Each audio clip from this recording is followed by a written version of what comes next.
Good evening, dear friend. I'm glad you've joined me tonight. Before we begin our journey, let's take a moment together. Dim the lights around you. Let the hum of the room fall quiet, and perhaps leave a window open so a soft night breeze can drift in.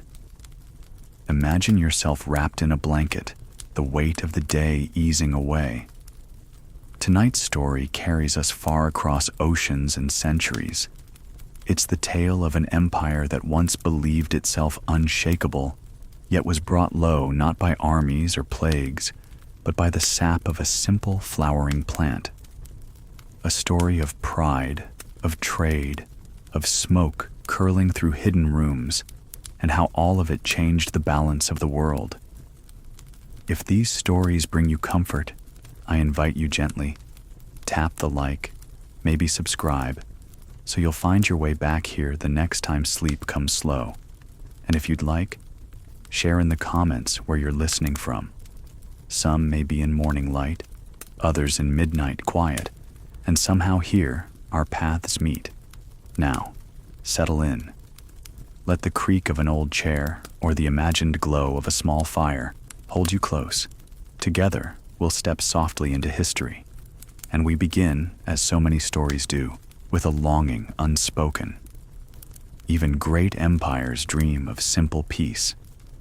There was a time when China seemed as eternal as the mountains that rimmed her horizons. In the early years of the 19th century, the Qing dynasty appeared unmovable, as if the very heavens had bent to grant it centuries of calm dominion. Yet beneath the splendor of porcelain and silk, beneath the endless caravans and the crowded harbors, lived a longing so quiet it was almost invisible. The desire that things might stay just as they were. Picture the vast imperial court, its ministers moving with ritual precision, their sleeves brushing polished floors, their voices hushed beneath painted ceilings. Outside the walls of the Forbidden City, millions of farmers bent over green paddies, content in the rhythm of seasons that had carried their ancestors for 1,000 years. The empire needed nothing, or so it believed. Silver streamed steadily into its treasuries. Foreigners came knocking, and the emperor, with serene certainty, waved them away. And yet, history often trembles in those moments when a people declare themselves complete. For the world beyond the palace gates was not standing still.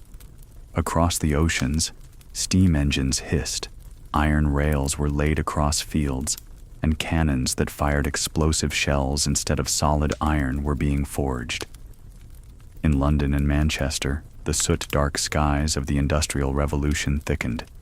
Ships built in those harbors would soon arrive in China, their holds packed not only with textiles and tea chests, but with something far more dangerous.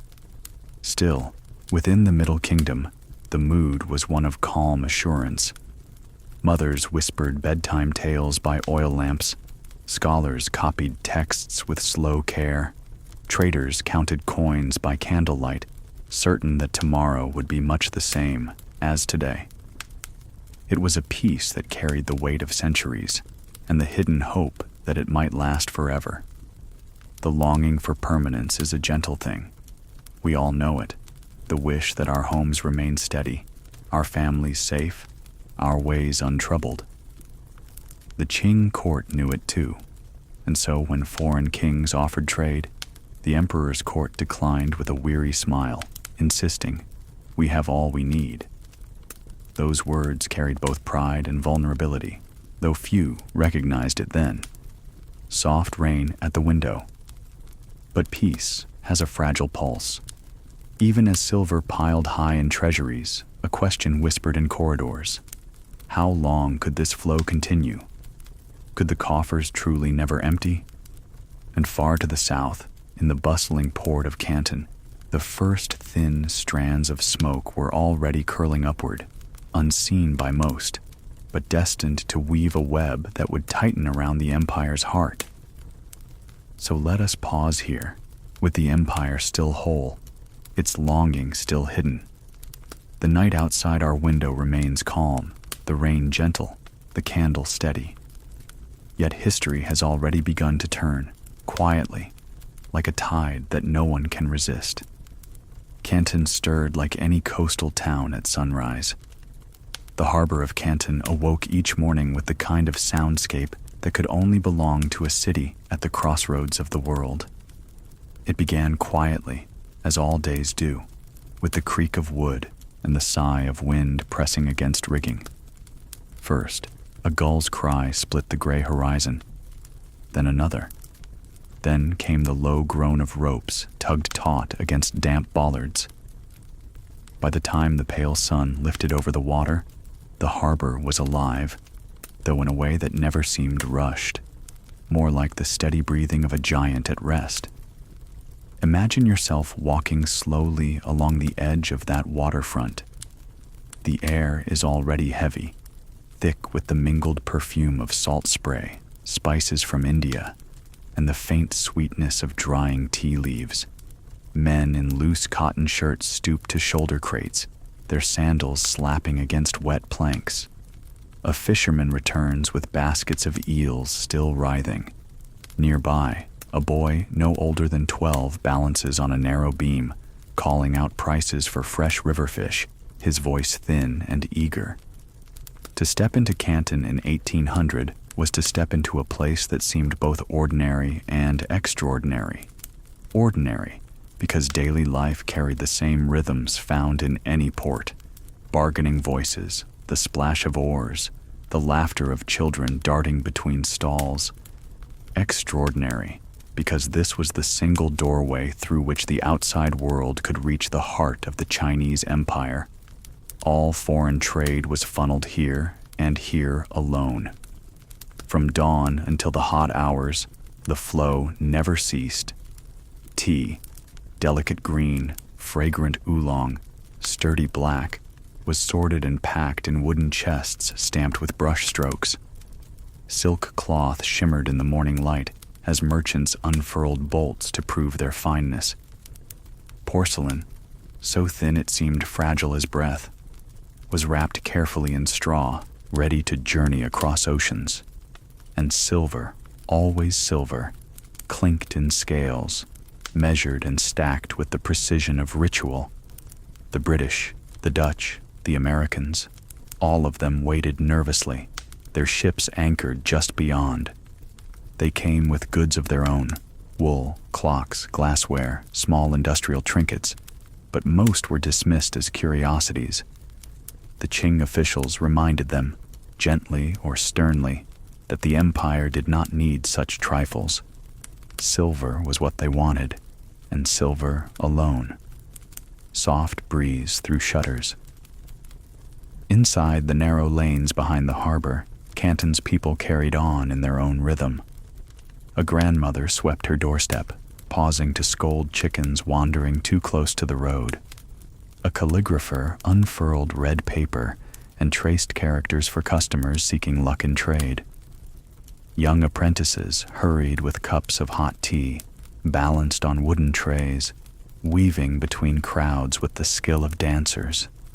These were not moments written into treaties or recorded in ledgers, yet they gave the city its pulse. In tea houses, men gathered at low tables. The clatter of dice in a small game was softened by the murmur of voices. A scholar in a faded robe leaned over to explain a verse of poetry to his younger cousin. Two dock workers, sweat drying on their brows, shared a pot of weak tea before returning to the quay. For them, the foreign ships were distant curiosities, visible from the windows, but far removed from their own concerns. And yet, one could feel it, even in these ordinary scenes, the faint stir of change. Perhaps it was in the way merchants glanced at the ships a little longer, or the way gossip drifted about a strange new trade whispered in back alleys. Opium was still a shadow on the horizon, barely mentioned, but its first threads were weaving into the city's fabric. Still, for most in Canton, life was not about politics or treaties. It was about getting through another humid day, washing clothes by the river, carrying firewood, cooking rice with whatever fish or greens could be afforded.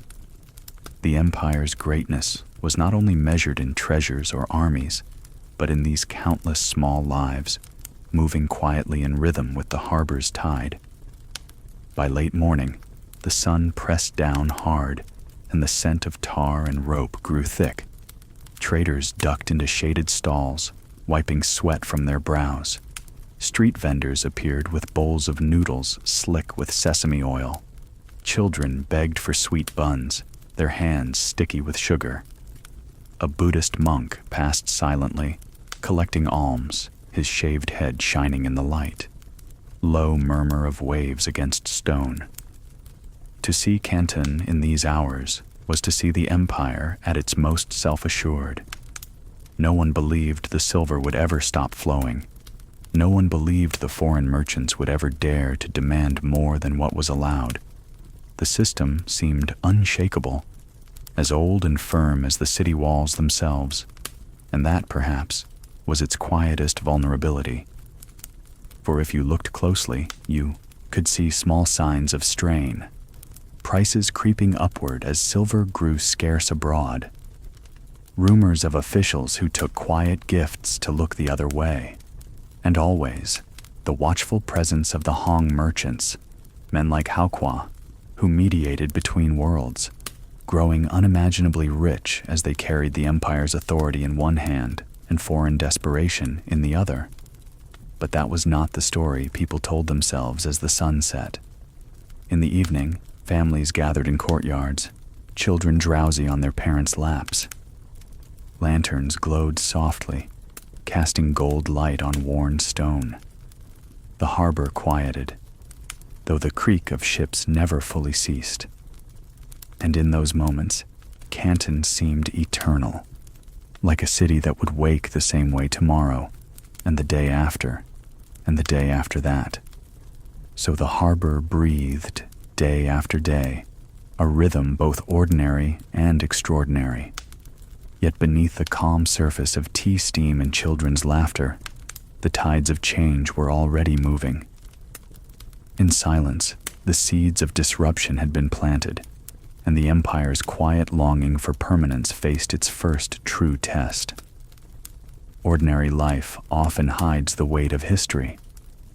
The sun was already high when Canton settled into its daily rhythm. Morning's bustle softened into a slower cadence, like a great wheel turning at steady pace. From the harbor to the innermost alleys, life unfolded in ways that seemed timeless, as if the city had always lived this way and would always continue. Yet history was walking quietly among those ordinary steps, waiting for its moment to be noticed.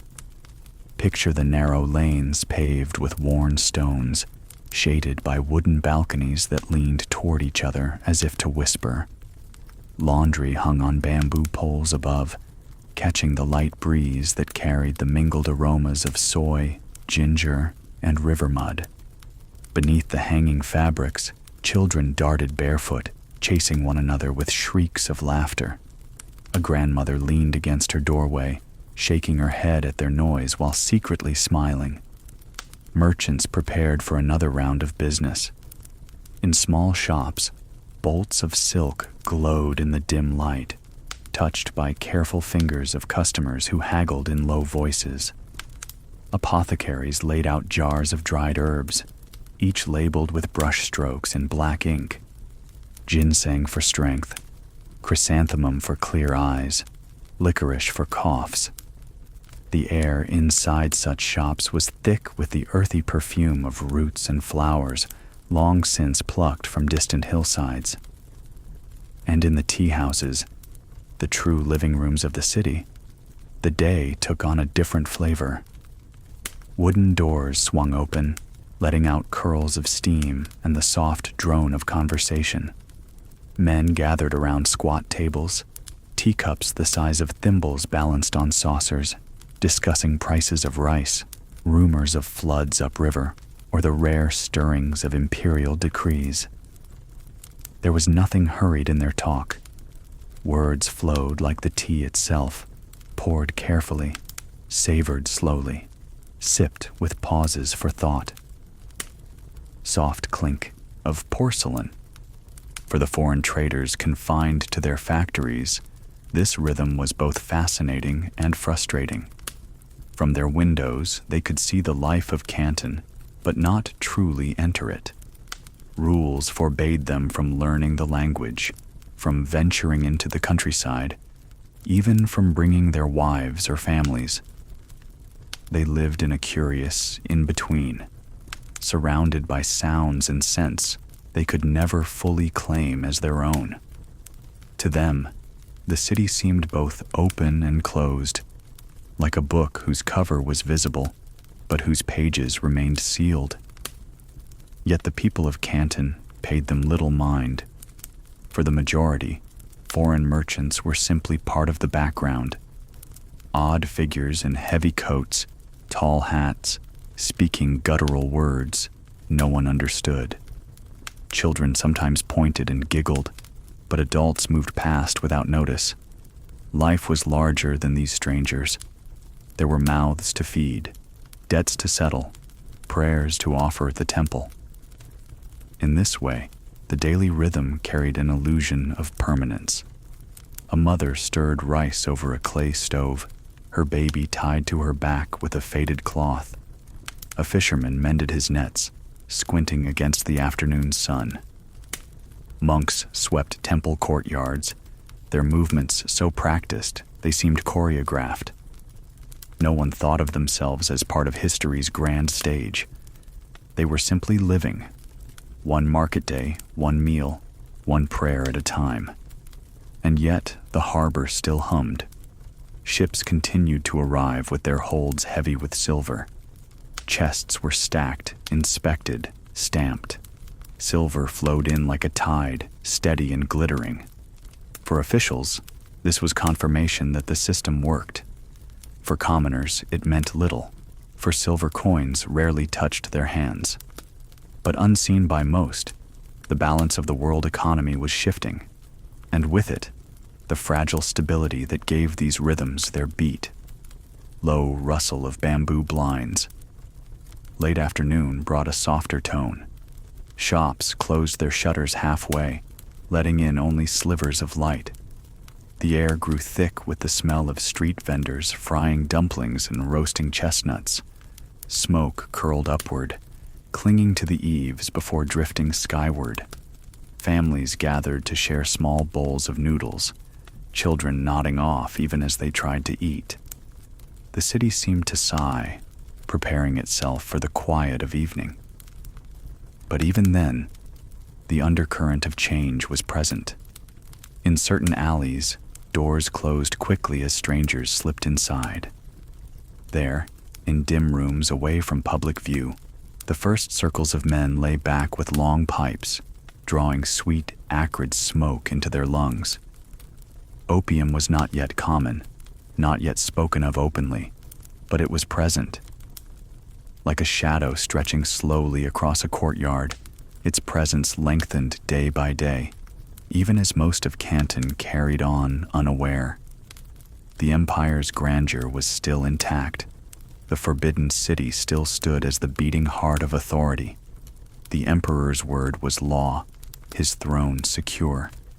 And to the families cooking rice or sipping tea, nothing seemed changed. But history has a way of hiding in plain sight. The greatest transformations often arrive disguised as ordinary days. So Canton lived in its rhythm, streets alive with laughter, markets scented with spice, temples echoing with prayers. Everything seemed steady. Yet beneath those daily tasks lay currents unseen, as if history itself was holding its breath, waiting for the moment when ordinary life would no longer be enough to hold back the tide. Not all barriers are made of stone. Canton might have seemed open, a harbor where the world's ships gathered like gulls on the tide. But invisible walls ran higher than any fortress. These walls were not made of stone or brick. They were woven of rules, customs, and centuries of imperial pride. And though a foreign merchant could stand in the crowded quay, silver in hand, he would quickly learn how narrow his path truly was. From the very start, the Qing court had designed the canton system to keep the empire safe, controlled, and unshaken by the pull of the outside world. One city only, Canton, for all trade. Foreigners might dock their ships in the harbor, but they were confined to a narrow strip of land along the river, the so-called factories. They were not factories in the modern sense, but rows of long buildings where merchants lived, worked, ate, and slept under watchful eyes. They could not bring wives or families. They could not travel inland, not even for curiosity. They could not learn Chinese. Such knowledge was reserved for those born within the empire. Their movements were marked, their freedoms clipped, their ambitions narrowed to the length of a single street. Quiet shuffle of papers on a desk. To the foreigner, the rules felt suffocating. To the Qing officials, they felt like common sense. For centuries, the empire had seen itself as the Middle Kingdom, the center of civilization, with barbarians on every horizon. Trade, therefore, was not a partnership. It was a favor, extended reluctantly, granted only so long as the barbarians remembered their place. Inside the factories, the days stretched long. A British clerk might sit by a narrow window, staring out at the city's bustle, but never stepping into its alleys. An American trader might walk the shaded courtyard, hearing temple bells in the distance, yet never seeing the temple itself. The rules kept them isolated, suspended between presence and exclusion. The Hong merchants, wealthy Chinese traders appointed to manage this delicate dance, were the only bridge across the wall. Men like Hokwa moved between worlds, speaking just enough English, holding just enough trust, to ensure that trade flowed and tempers stayed cool. To foreigners, Hokwa seemed powerful, a prince of commerce with vaults of silver and silken robes. Yet even he was bound by the weight of imperial command. Should he fail to control the outsiders, punishment would come swiftly from above. In this way, the invisible wall kept everyone in check. Foreigners grew restless but dependent. Chinese merchants grew rich but anxious. Officials nodded with satisfaction, believing the system unshakable. And yet, walls built of pride are fragile things. Though the foreigners played their parts, inside their hearts burned resentment. They chafed at the restrictions, muttered at night in their quarters, and dreamed of a time when they might walk beyond the gates, explore the markets freely, or see the inland cities they had only heard of. They resented paying tribute, resented the ritual bows, resented the constant reminder that here they were tolerated, not welcomed. Wind rustling through bamboo screens. Ordinary citizens of Canton seldom thought about these restrictions. For them, the rules were background noise, like the creak of boats or the smell of fish in the market. But slowly, rumors filtered through. The foreigners were impatient, their silver supplies strained. And when impatience and need meet walls, pressure builds. At dusk, the city's gates closed with a heavy thud. Lanterns glowed inside homes. Families gathered to eat rice, to sip soup, to tell stories to children drifting into sleep. The walls stood silent under the moonlight, confident, as if they had stood for 1,000 years and might stand for 1,000 more. But unseen cracks were spreading, hairline fractures invisible to those who trusted too deeply in permanence. Because walls of law cannot stop desire. Walls of pride cannot stop hunger. And the foreigners were hungry, hungry for profit, hungry for access, hungry for a commodity that would break the careful balance of silver flowing in and goods flowing out. They had found their answer in a plant, in resin scraped from poppy pods, pressed into dark balls that smoked sweet and cloying when burned. Opium would slip through cracks no wall could seal. Soft tapping of rain on stone. For now, though, the walls seemed strong. The Canton system continued. Foreign merchants pressed silver into Chinese hands and in return carried home tea, porcelain, silk. Officials in Beijing saw little reason to change what worked. The court remained convinced. The empire was secure, the foreigners managed, the people loyal. But history teaches us that walls often fail, not with a thunderous collapse, but with a soft crumble. A little corruption here, a quiet bribe there, a few officials looking the other way as small boats slipped out at night. And so, the system that had once seemed impenetrable was already beginning to yield, silently, without even those within it noticing. So the walls stood, proud and silent, holding back the tide, or seeming to. Yet on the far side of those barriers, ships waited with cargo not yet declared. Smoke drifted in hidden rooms, and soon the weight of history would press against the walls until silence could no longer hold. Coins can slip away like water through fingers. Silver was the lifeblood of Canton, and in the early years of the 19th century, it seemed to flow as endlessly as the Pearl River itself. Ships anchored in the harbor, their holds heavy with chests of bullion. Men strained under the weight of ingots, sweating as they carried them down narrow gangplanks, each block gleaming faintly in the sun. To the casual eye, it looked like prosperity without end. But rivers, no matter how mighty, can run dry. In the tea houses, merchants spoke of nothing more eagerly than the price of silver. A chest of the metal could be weighed and divided, but in truth it was more than currency. It was a measure of power, the balance of trade between East and West, and the foundation upon which the empire's economy rested.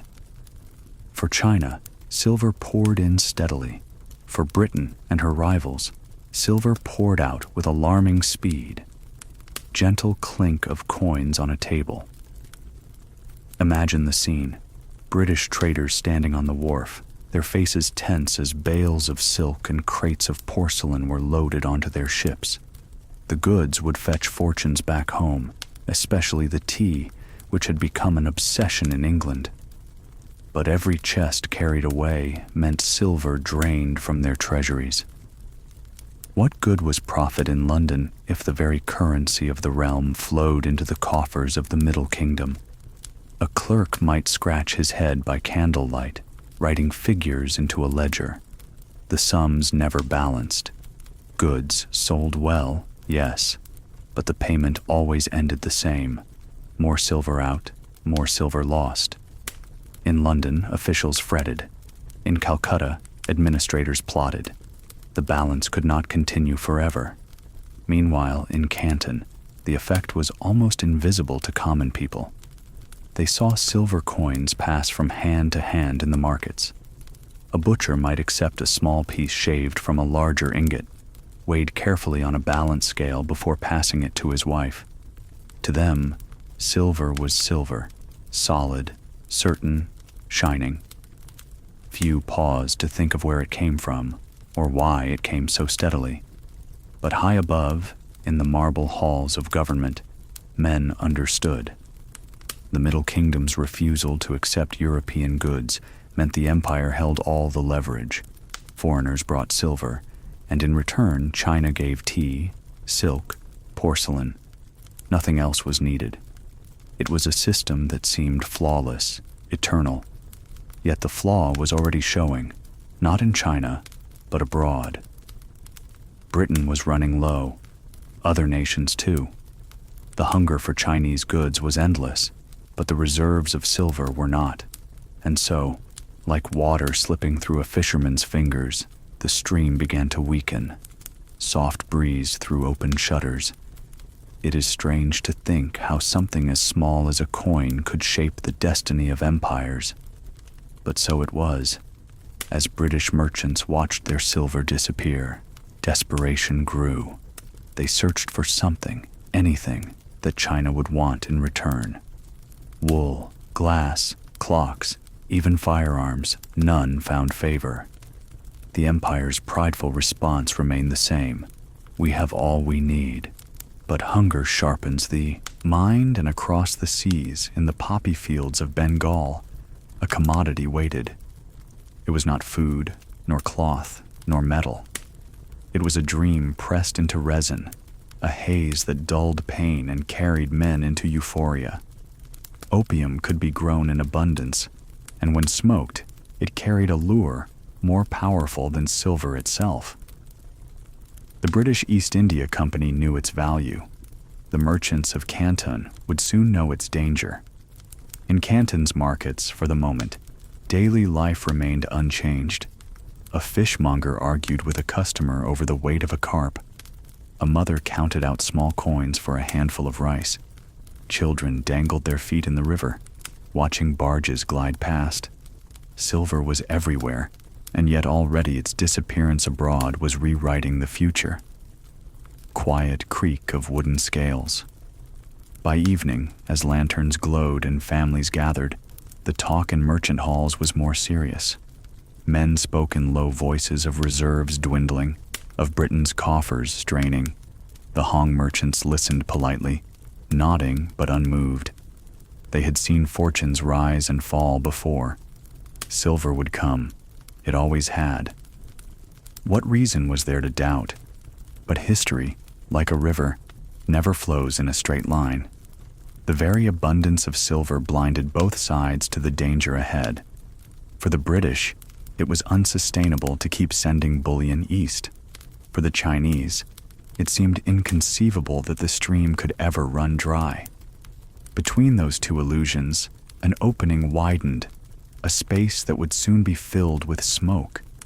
So silver gleamed in the sun, clinked in the markets, shone in the ledgers. To all who touched it, it felt solid, eternal. Yet beneath the surface, the stream was faltering. The world's wealth was shifting, quietly, like water seeping away through unseen cracks. And in that silence, the opium trade waited to flood in. Smoke carries further than anyone first imagines. At first, it felt like a fashion, the way a city tries on a new hat and admires itself in a shop window. In Canton's shaded rooms, where ivory fans whispered and silk sleeves brushed lacquer tables, a small flame was coaxed to life. Over it, a bead of dark resin softened and bubbled, no larger than a fingernail's moon. Someone, an attendant with steady hands, tilted the pipe just so. The room held its breath. A gentleman leaned in, drew the smoke, and let his eyes half close as if listening for a far-off bell. Before the pipe, there had long been medicine. Apothecaries kept opium as a tincture on the back shelf, an old remedy for pain, for coughs that rattled children at night, for the stubborn aches of aging bones. It was bitter and used with care. The idea of burning it, of capturing its dream in smoke rather than swallowing its taste, arrived like a rumor from distant seas. Some said Turkish sailors brought the habit. Others whispered that it came on Indian winds. However it traveled, the practice slid quietly through Canton's cracks, settling first among those with time and coin to spare. The dens of early days were not yet dens at all, but private chambers, a merchant's upstairs room, a government clerk's discreet salon, a scholar's borrowed corner in an inn. The furniture was spare and purposeful. Low platforms with woven mats, a small lamp of thick glass, a tray with tools laid out like instruments. The pipe bowls were cool to the eye, jade, brass, or polished clay, fitted to long bamboo stems that gleamed with oil. Masters of the ritual stood by with the pride of artisans. rolling a pea of opium between forefinger and thumb, pricking it with a fine needle, and warming it to a gloss that caught the lamplight. Soft oil flame humming. One puff softened the edges of the day. Two lent warmth to the limbs and an easy looseness to conversation. Three promised a floating stillness in which accounts were forgotten. Grief drifted to the far shore, and the world seemed no heavier than a silk sleeve. An official might murmur a poem he had not recited since youth. A merchant who measured life in ledgers might laugh at a story from before he was important. The smoke rose in threads, and the talk rose with it. Slow, confident, convinced that what was pleasant could not also be perilous. Outside, the harbor kept its honest rhythm. The East India Company's ships came and went, and with them smaller vessels less certain about their flags. On clear evenings, lights winked from the roadstead at Linton Island, a little offshore world that was neither truly foreign nor truly Chinese. Vast lorchas, a clever blend of Western hull and Chinese sail, skimmed between deep water anchors and the river's mouth. Crews spoke in mixed tongues. Cargo shifted at hours when officials preferred to sleep. It was said that a chest could vanish and reappear with a different story by sunrise. In the narrow lanes behind the factories, the talk was practical. Porter to porter, a phrase would travel. The good stuff from Patna, or Benares makes a cleaner smoke, or the Turk, too sharp for my head. Small shopkeepers learned to keep their shutters a finger's width ajar after dark. A few constables learned that certain corners paid better if no one asked questions. The city, which had always been alert to tea and silk and silver, began to recognize a new scent braided into the night air, sweet and medicinal, difficult to resent because it did not shout. Among the Hong merchants, faces remained composed. It was not their business to approve or condemn the private habits of their clients. Their business was to keep the river of trade within its banks. Yet even the shrewdest felt a shift in the water. A partner might ask for payment in coin this month, then in smoke the next. A debtor once quick with silver might now be slow, but curiously serene. The mathematics of commerce, once crisp, began to fog at the edges. River water licking pilings. Those who loved someone who loved the pipe told the quiet truth first. A sister recognized the way her brother's hands trembled in the morning. A wife noticed the empty hour that followed each return from an errand near the bridge. A grandmother, who knew the language of breath from a lifetime of cooking fires and winter fevers, heard a shallow pattern in the lungs and said nothing, choosing instead to brew stronger tea. The city added new small rituals to its old ones, the half-open window to vent a parlor, the little jar of camphor kept under a bed, the pinch of extra salt in soup for a husband whose appetite drifted out with the smoke. Doctors, the candid ones, tried to name what was happening without stirring panic. They observed that the pipe's comfort asked a toll. First subtle, later stern. The body adjusted, as bodies do. What soothed once required a touch more to soothe again. A night's sleep was easy with the pipe and restless without it. The bowels slowed like barges against the current. Limbs that felt light as silk in the evening weighed like wet rope at dawn. None of this roared like plague or fire. It murmured, and murmurs, ignored, can fill a house. Even so, the city was not yet afraid.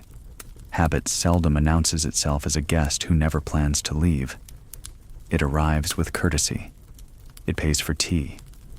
It compliments the host. Among officials, a few brave memorials made their way north, phrased with the humility custom required. There is, Your Majesty, a practice of smoking among certain classes in Canton. It appears to distract men of office from their duties. It would be wise to inquire gently. The replies, when they came, were courteous and delayed. Empires move at the speed of tradition. Meanwhile, the logistics refined themselves, as they do whenever money meets ingenuity. At Linton, chests were no longer mere chests. They were ledgers in wood, promises in rope, agreements you could stack. On moonless nights, fast craft stitched a dotted line toward Whampoa Reach, pausing where the river grew secret. A lantern would dip twice, and hands would move in practiced silence. In the factories come morning, no one was surprised to find that certain rooms wanted airing. In these early seasons, the pipe still wore the costume of luxury. Smokers lay on embroidered pillows. Hosts served fine pears on celadon plates. Poets were invited to lend tone to an evening that, in truth, needed no ornament beyond the lamp and the breathing. Yet a handful of attendants, men who cleaned bowls and trimmed wicks and cooked the little marbles of paste, carried knowledge the masters did not. They saw who asked for one more preparation than the night before. They saw who wished for the lamp earlier each day. They learned the soft clatter of the pipe set down too quickly because the hand had begun to shake. Paper screens sliding softly, and everywhere the arithmetic continued. East India men wrote to London about chests cleared and profits booked, their sentences neat and hopeful. American captains, less grand but no less determined, scratched their sums beside candle stubs and vowed to claim a share. In Calcutta, harvests were planned with the same care used to plan railways. Fields widened, laborers bent. The resin took shape by the ton. In the counting houses, someone always asked, "How much silver returned?" And someone always answered, "Enough, for now." Enough, for now, is the lullaby of every threshold. It rocks men to sleep while the sea quietly rises under the door. In Canton, a scholar who rarely visited the water's edge suddenly found he enjoyed a stroll at dusk, where the waves smelled faintly of the lamp he had promised his wife he would not visit again. A clerk who had long prided himself on perfect ledgers began to decorate the margins with tiny, careful clouds. A senior official, who would have scolded a subordinate for lateness, accepted with surprising gentleness a report that arrived an hour behind the bell. There were, too, small acts of kindness that deserve remembering. A friend guided another through a gray morning without smoke, walking him twice around the block and telling patient stories about childhood summers. A teacher, he had never touched a pipe, began, after class, to read his pupils short passages about breath, about the heart's steady work, as if literature could be a hand on the shoulder. A wife measured out rice with a steadier voice, setting aside an extra bowl without a word, knowing the afternoon would be hard at home. All the while, the harbor held its posture of innocence. Junks came, bristling with poles. Sampans bobbed like commas. Blue herons hunted the shallows as if empires were none of their business. The sun flared on the river and went down, as it had for ages. The city's night sounds, dogs shifting in courtyards, the far gong of a watchman, a jar lid set carefully on a shelf, folded around the new sound that hardly anyone named, the soft draw at a pipe, like a long, contented sigh. It would be tempting, looking back, to imagine that everyone understood and simply lacked the will to change. But most did not understand. They only felt. They felt the release from a pain, the ease from a worry, the sense that one could float above a ledger or a memory. No one builds a house planning for the flood. The caution came later, when the water had already found the cellars. Night tide against pilings. Soon enough, the currents would quicken. The lorchas would grow faster. New routes would trace the coast. Names like Jardine and Matheson would travel in low voices from counting rooms to quayside, paired with words like efficient and everywhere. But in the gentle light of these early evenings, the habit felt contained by lamps and laughter. It wore clean robes and spoke softly. It promised rest. And the harbor, pleased to be busy, kept its secrets. Let us leave the lamp burning low in that tidy room and step back into the night air where the river breathes its mild breath. The city sleeps, and the moon lays a thin path across the water. Somewhere a pipe is set aside, and for an hour, perhaps, all seems well. Yet the smoke that rose so sweetly has begun to drift beyond its walls. Sometimes another's fate shows us our own reflection. Canton was a city of mirrors, though few thought of it that way at the time. Along the riverfront, foreign merchants studied the Chinese, imagining themselves clever in their observations. Within the city walls, scholars and shopkeepers glanced at the foreigners, amused or annoyed, and turned back to their lives. Each side thought itself unique, set apart, but day by day their lives echoed in ways neither wished to admit. Take, for instance, the merchants of the British East India Company.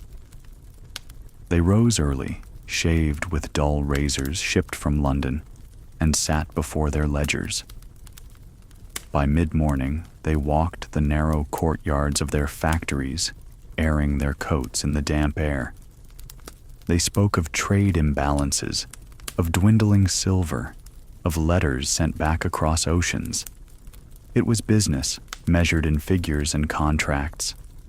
Yet in another quarter of the city, Hong merchants rose at much the same hour, tied their silk robes with care, and bent over their own ledgers. They too tallied profits, measured debts, and worried over risk. They too spoke of families, of duty, of the delicate line between obedience to superiors and survival in practice. Soft shuffle of brush against paper. There was Haokwa, richest of the Hong merchants, his fortune glittering like the vaults of a small kingdom. To foreigners, he was almost myth, a man whose word could shift markets. They saw his silks, his banquets, his calm demeanor. Yet behind the elegance was a burden not so different from theirs. He carried responsibility upward to the imperial court and downward to the restless outsiders. One misstep, one failed calculation could bring ruin, not only to himself, but to his clan, his household, even his ancestors' name. Foreign traders often told themselves they were different, more adventurous, braver, freer. Yet when night fell and they sat with pipes of their own, tobacco at first, later something darker, they too sought the same relief as the men across the city.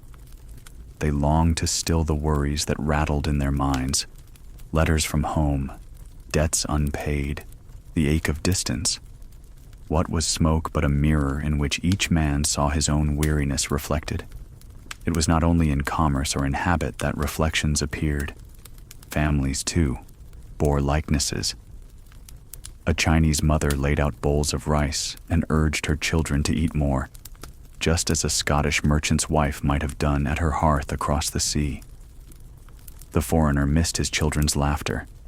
The Cantonese father missed the son who worked too long at the quay.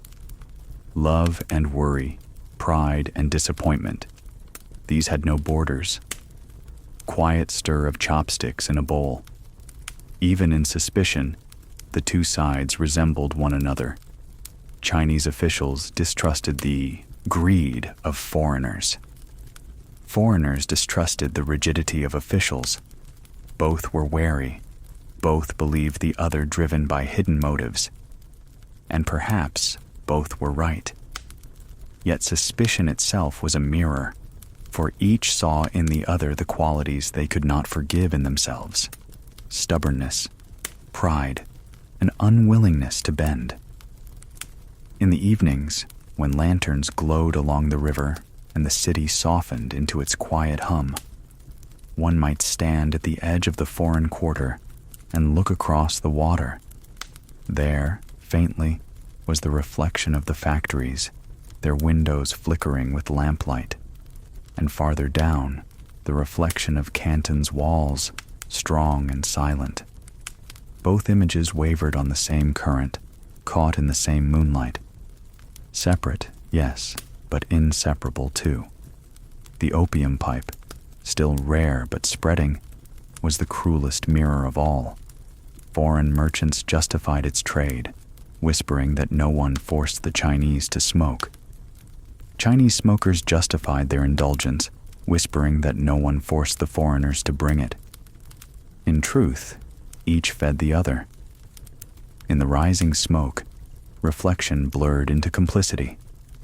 Soft rain against tiled roof. And yet, amid these mirrored lives, kindness sometimes broke through. A Hong merchant, noticing a young American ill from the heat, sent cooling herbs with no expectation of repayment. A British clerk, learning that his Chinese assistant's child had died, set aside the day's work and sat in silence with him. Small gestures, barely remembered, but real enough to show that mirrors can reflect compassion as well as suspicion. History often paints in broad strokes: empires clashing, treaties signed, wars declared. But beneath those strokes lie these quieter truths. Men and women on both sides lived lives that echoed one another. They shared laughter, sorrow, and weakness. They carried burdens that looked remarkably alike when set side by side. So the city of Canton held up its mirrors, reflections of wealth, of fear, of longing. Foreign and Chinese alike saw shadows of themselves in the other, though few admitted it. And in that shared reflection lay both the seed of understanding and the seed of ruin. For what we see in another often tells us what we fear most in ourselves. Gentle hands sometimes hold back a gathering storm. Canton's nights were never entirely quiet. Even when the harbor lay still, when the last hawkers had folded up their mats and shutters closed across the shops, a hum of life remained. Dogs barked distantly. A temple bell tolled the hour. The water lapped softly at moored hulls. Within these ordinary sounds, unnoticed by most, compassion took its quiet stand. For amid the swirl of silver and smoke, amid the stiff walls of regulation and the restless ambitions of merchants, there were always individuals who chose kindness. They did not halt the tide. They could not prevent the coming storm. Yet they offered small keys, moments of gentleness that unlocked comfort in the lives around them. Take the story of a clerk in the foreign factory. He was a young man, pale from the voyage, often unwell in the humid air. His work was endless, columns of figures, ships listed in neat hand. One summer afternoon, fever overcame him. He lay in his narrow bed, air thick as wet cloth, delirious with thirst. His Chinese assistant, a man of modest means, brought a bowl of herbal broth. He sat beside the foreigner, cooling his forehead with a damp cloth. No ledger recorded the act. No official praised it. Yet that simple mercy allowed the young clerk to rise again the next day.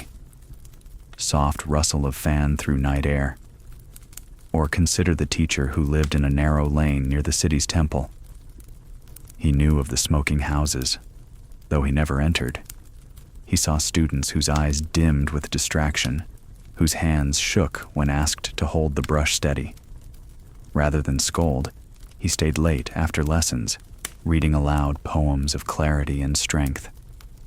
He hoped the rhythm of the words might steady their breathing, the memory of beauty remind them that life could be more than haze.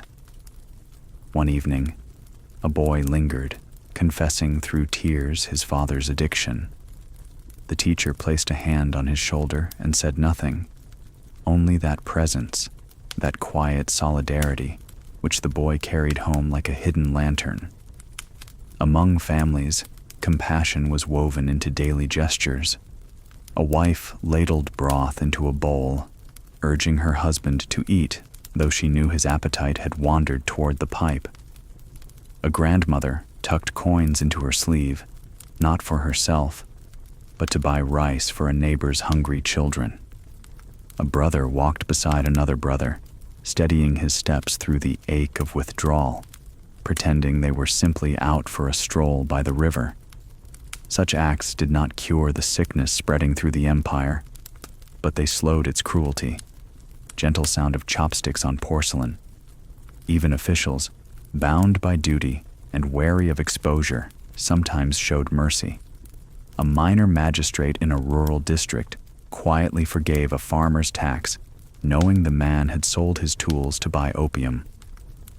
He did not excuse the act, but he saw the hollow cheeks of the children. Better to spare them hunger than to demand obedience to a failing system. His report to the provincial capital made no mention of it.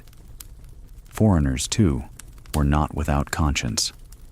Some American traders, wealthy from cargo, confessed to their wives in letters that they feared the trade was demoralizing the minds and draining the bodies of their customers. One wrote that he made his fortune on sorrow and prayed his children would use that money for good.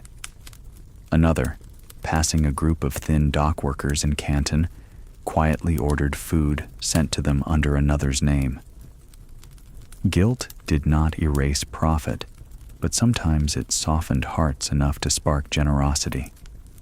It is tempting when we tell the story of empires to see only cruelty, greed, and power. But in the folds of every great story lie smaller ones, of those who reached across divisions, who chose kindness when the world leaned toward indifference. Compassion was never loud in Canton. It did not ring in the courts or shine in the records. It whispered in back alleys, in small gestures, in the steadiness of hands that offered help without expectation. Soft chime of distant bell. And perhaps it was these gestures, fragile though they were, that preserved some thread of humanity when the empire itself began to fray. For when the pipes grew common, when silver drained like water, when merchants schemed and officials despaired, compassion's key still fit the lock of weary hearts. A cool cloth, a bowl of rice, a whispered poem. These did not change the course of history, but they reminded individuals that they were not alone, that suffering could be met, however briefly, with care. So in Canton, under lantern light and behind closed doors, mercy passed quietly from hand to hand. A city burdened by smoke and silver still carried its softer truths. And though the storm gathered, compassion turned its key, opening small doors of relief in a time when so much seemed locked against hope. Firm resolve can feel heavy, yet it steadies the wavering heart. Canton in the 1830s was a place of contradictions. The sweet drift of opium smoke curling through hidden chambers, and at the same time, the stern presence of officials sworn to uphold the emperor's law. It was never easy to hold both realities in one city, the lure of pleasure and the weight of duty. Yet there were always men who rose each morning, straightened their robes, and told themselves they would resist the softness that tempted others. Their hands were stern, not from cruelty, but from the burden of responsibility. In government halls, the air was thick with incense and protocol. Clerks dipped brushes into ink, recording decrees in elegant characters. Magistrates sat stiff-backed, hearing reports of smugglers caught, ships inspected, and sometimes pipes confiscated. These men knew the truth whispered in Canton's streets. The law was failing. The opium trade moved like water, seeping into cracks no edict could seal. Yet still, they tried. To issue no command was unthinkable. To yield was dishonor. So they held firm, their faces stern as carved stone, though doubt gnawed at the edges of their minds. Low murmur of brush on parchment. Some officials carried their resolve into their personal lives. A father in Suzhou, himself a minor magistrate, noticed his son drifting toward the pipe. The boy's laughter grew hollow, his studies neglected. The father did not rage, though his heart ached. Instead, he locked the household gates, forbade visitors, and sat with his son through long, bitter days of restlessness. He brewed strong teas, recited lessons, and refused to yield. The boy cursed him, pleaded with him, grew pale and weak. But the father's hands were steady, stern in their care, refusing to let the boy slide into haze. Neighbors called him harsh. The son called him cruel. Yet years later, that same son, now a man, confessed that those unyielding days had saved his life. Sternness took many forms. For some, it was physical discipline, the constables patrolling the lanes near the factories, their staffs clacking against the stones. They arrested petty dealers, smashed pipes in front of crowds, and marched prisoners to the yamen. The punishments were swift, public, and meant to frighten. Crowds watched in silence, torn between fear and pity. Yet even as one shop shuttered, another opened nearby, like weeds that return after fire. Still, the constables persisted, their sternness more ritual than remedy. Clack of wood on Stone Street. For others, sternness meant words. Scholars wrote essays warning of decline, their calligraphy precise, their tone grave. They invoked history, the rise and fall of dynasties undone not by swords but by weakness within. They urged the emperor to act, to cut away corruption as a gardener prunes diseased branches. Their words circulated quietly, read by students in dim rooms, whispered by merchants at tea. The essays did not stop the smoke, but they preserved a spirit of resistance, reminding readers that not everyone had surrendered. Sternness could also be quiet endurance. Imagine a wife in Canton, her husband slipping further into the pipe's embrace. She did not scold, nor did she abandon him. Each day she rose, tended the children, sold small wares at the market, and kept the household alive. Her resolve was not loud. It was a sternness of survival, a decision to endure though her partner faltered. Her children, watching, learned that strength was sometimes silent. Among the foreigners, sternness appeared as well. Not all were blind to the consequences of their trade. A few captains swore they would not touch opium, even when profits glittered. They watched rivals grow rich, and still they carried only legal goods: cotton, wool, clocks. Their stern resolve cost them fortunes, yet their consciences remained intact. In letters home, they admitted envy, but also peace. "Better a poor man who sleeps soundly," one wrote, "than a rich one whose dreams are filled with smoke, wind creaking through harbor masts." But sternness was not only virtue. It could harden into cruelty. Officials, frustrated by their powerlessness, sometimes punished harshly those least able to resist. Addicts were dragged through the streets, humiliated before neighbors. Families were fined for one member's weakness. In such moments, stern hands became fists, forgetting compassion in the effort to enforce control. And so sternness, too, bore its shadow, resolute, but sometimes merciless. History records the clash between softness and sternness in Canton as a dance no one could win. For every stern father who saved a son, another father lost his child despite all efforts. For every official who cracked down, another looked the other way. For every scholar's grave essay, there was a poem praising the dream of smoke. The balance swayed, never settled. Yet one cannot dismiss the stern hands, for without them the city might have fallen even faster. They slowed the flood, if only for a time. They reminded neighbors that duty still mattered, that not all had surrendered to the haze. They carved small spaces where clarity could breathe, even as the rest of the empire stumbled toward shadow. Soft bell toll from a river temple. So the stern hands held on, firm yet weary, shaping their world with discipline and resolve. They could not stop the tide, but they steadied those nearest them, refusing to yield. And in their quiet firmness, they left a legacy, not of victory, but of endurance, the human insistence on standing upright even as the storm gathered. Behind closed doors, silence carried the heaviest burdens. Canton's harbor glittered with trade, its streets bustled with life, but behind the walls of countless homes, a quieter story unfolded, one of hidden sorrows that seldom reached official reports or foreign journals. The drama of empire was lived most painfully, not in palaces or counting houses, but in kitchens, in narrow courtyards, in bedrooms where lamps burned too late. A family's day began with familiar rhythms, the clatter of bowls, the smell of rice steaming, children rubbing their eyes awake.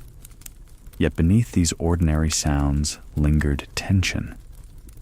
Would the father come home sober? Would the elder brother keep his promise to stay away from the smoking house? Would there be enough silver left in the chest to buy grain at the market? The women of the house carried these questions silently, their faces composed, their hands busy with work. Outwardly, life continued. Inwardly, worry gnawed at every moment. Soft hiss of water over rice pot. Addiction's shadow fell across the dinner table. A husband's place might be empty night after night, the children whispering about him as they picked at their bowls. Sometimes he returned late, his eyes distant, laughter forced, carrying the scent of smoke that clung to his robes. A wife might pretend not to notice, ladling soup into his bowl as though nothing had changed. But the children noticed. They always noticed. A boy might copy his father's slouch, imitating without understanding. A daughter might sit quietly, cheeks pale, knowing the money for her dowry was already gone. Grandparents, too, felt the sorrow. An old man who had fought bandits in his youth could only watch as his sons wasted away, not in battle, but in dreams conjured by a pipe.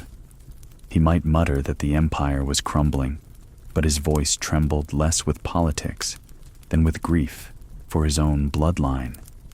His wife, hair silvered, might tuck coins under a mat, hoping to save enough to feed the children should the father sell even the cooking pots, wind stirring a paper lantern.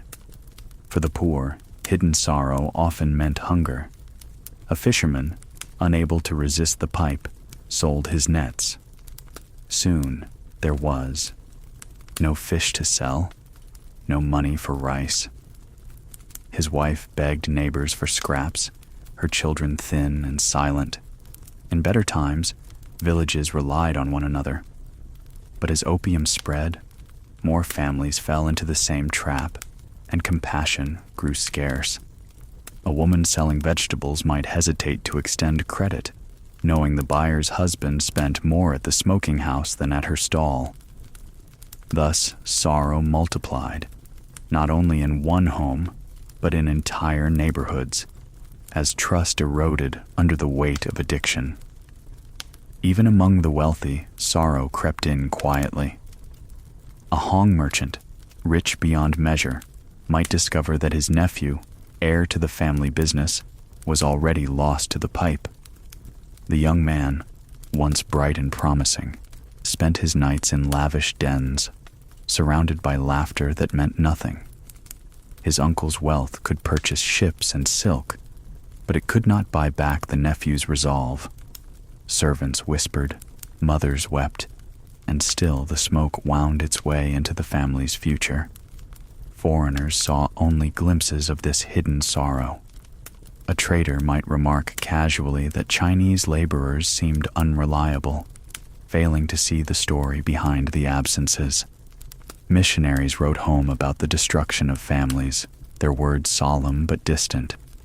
Only those within the homes felt the full weight, the unspoken arguments, the long silences, the despair that clung like damp air, silent pause, faint crackle of oil lamp.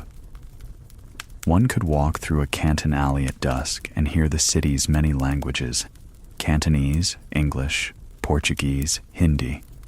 But behind closed doors, sorrow spoke only one tongue, the sound of a mother rocking her child with empty hands, the rasp of a man coughing in the night, the creak of a bed as someone turned restlessly, dreaming of smoke.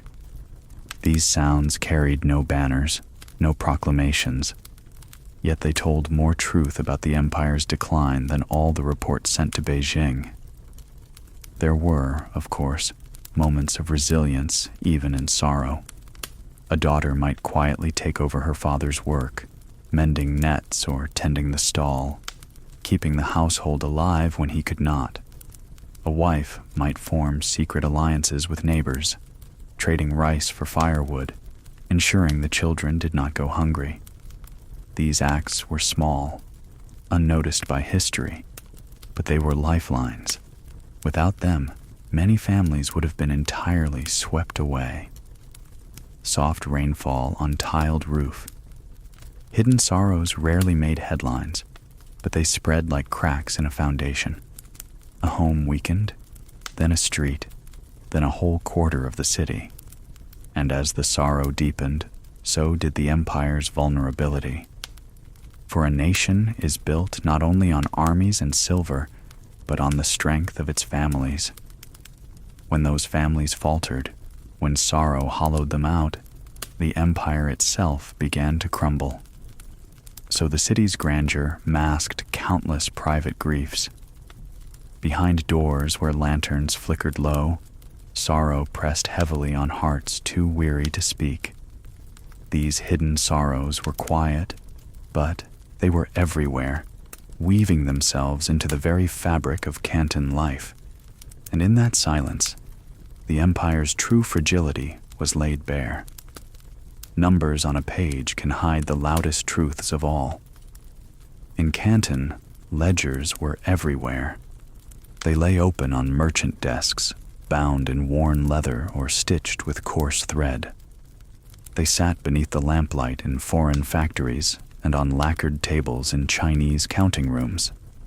Each page looked neat, harmless even. Columns of characters or figures. Silver tallied against silk, tea weighed against wool. Yet behind those quiet numbers, whole lives trembled. The Hong merchants wrote their ledgers with steady brushes, though their hands sometimes shook when the ink dried. Silver came in, yes, but less than before. Tea went out, yes, but bought now with coin touched by smoke. They balanced their accounts as they always had, but the balance was not honest. The silver that filled their coffers slipped away again, carried off to foreign ships in exchange for the resin that burned in pipes across the city. A ledger might declare profit, yet the household behind it grew frail.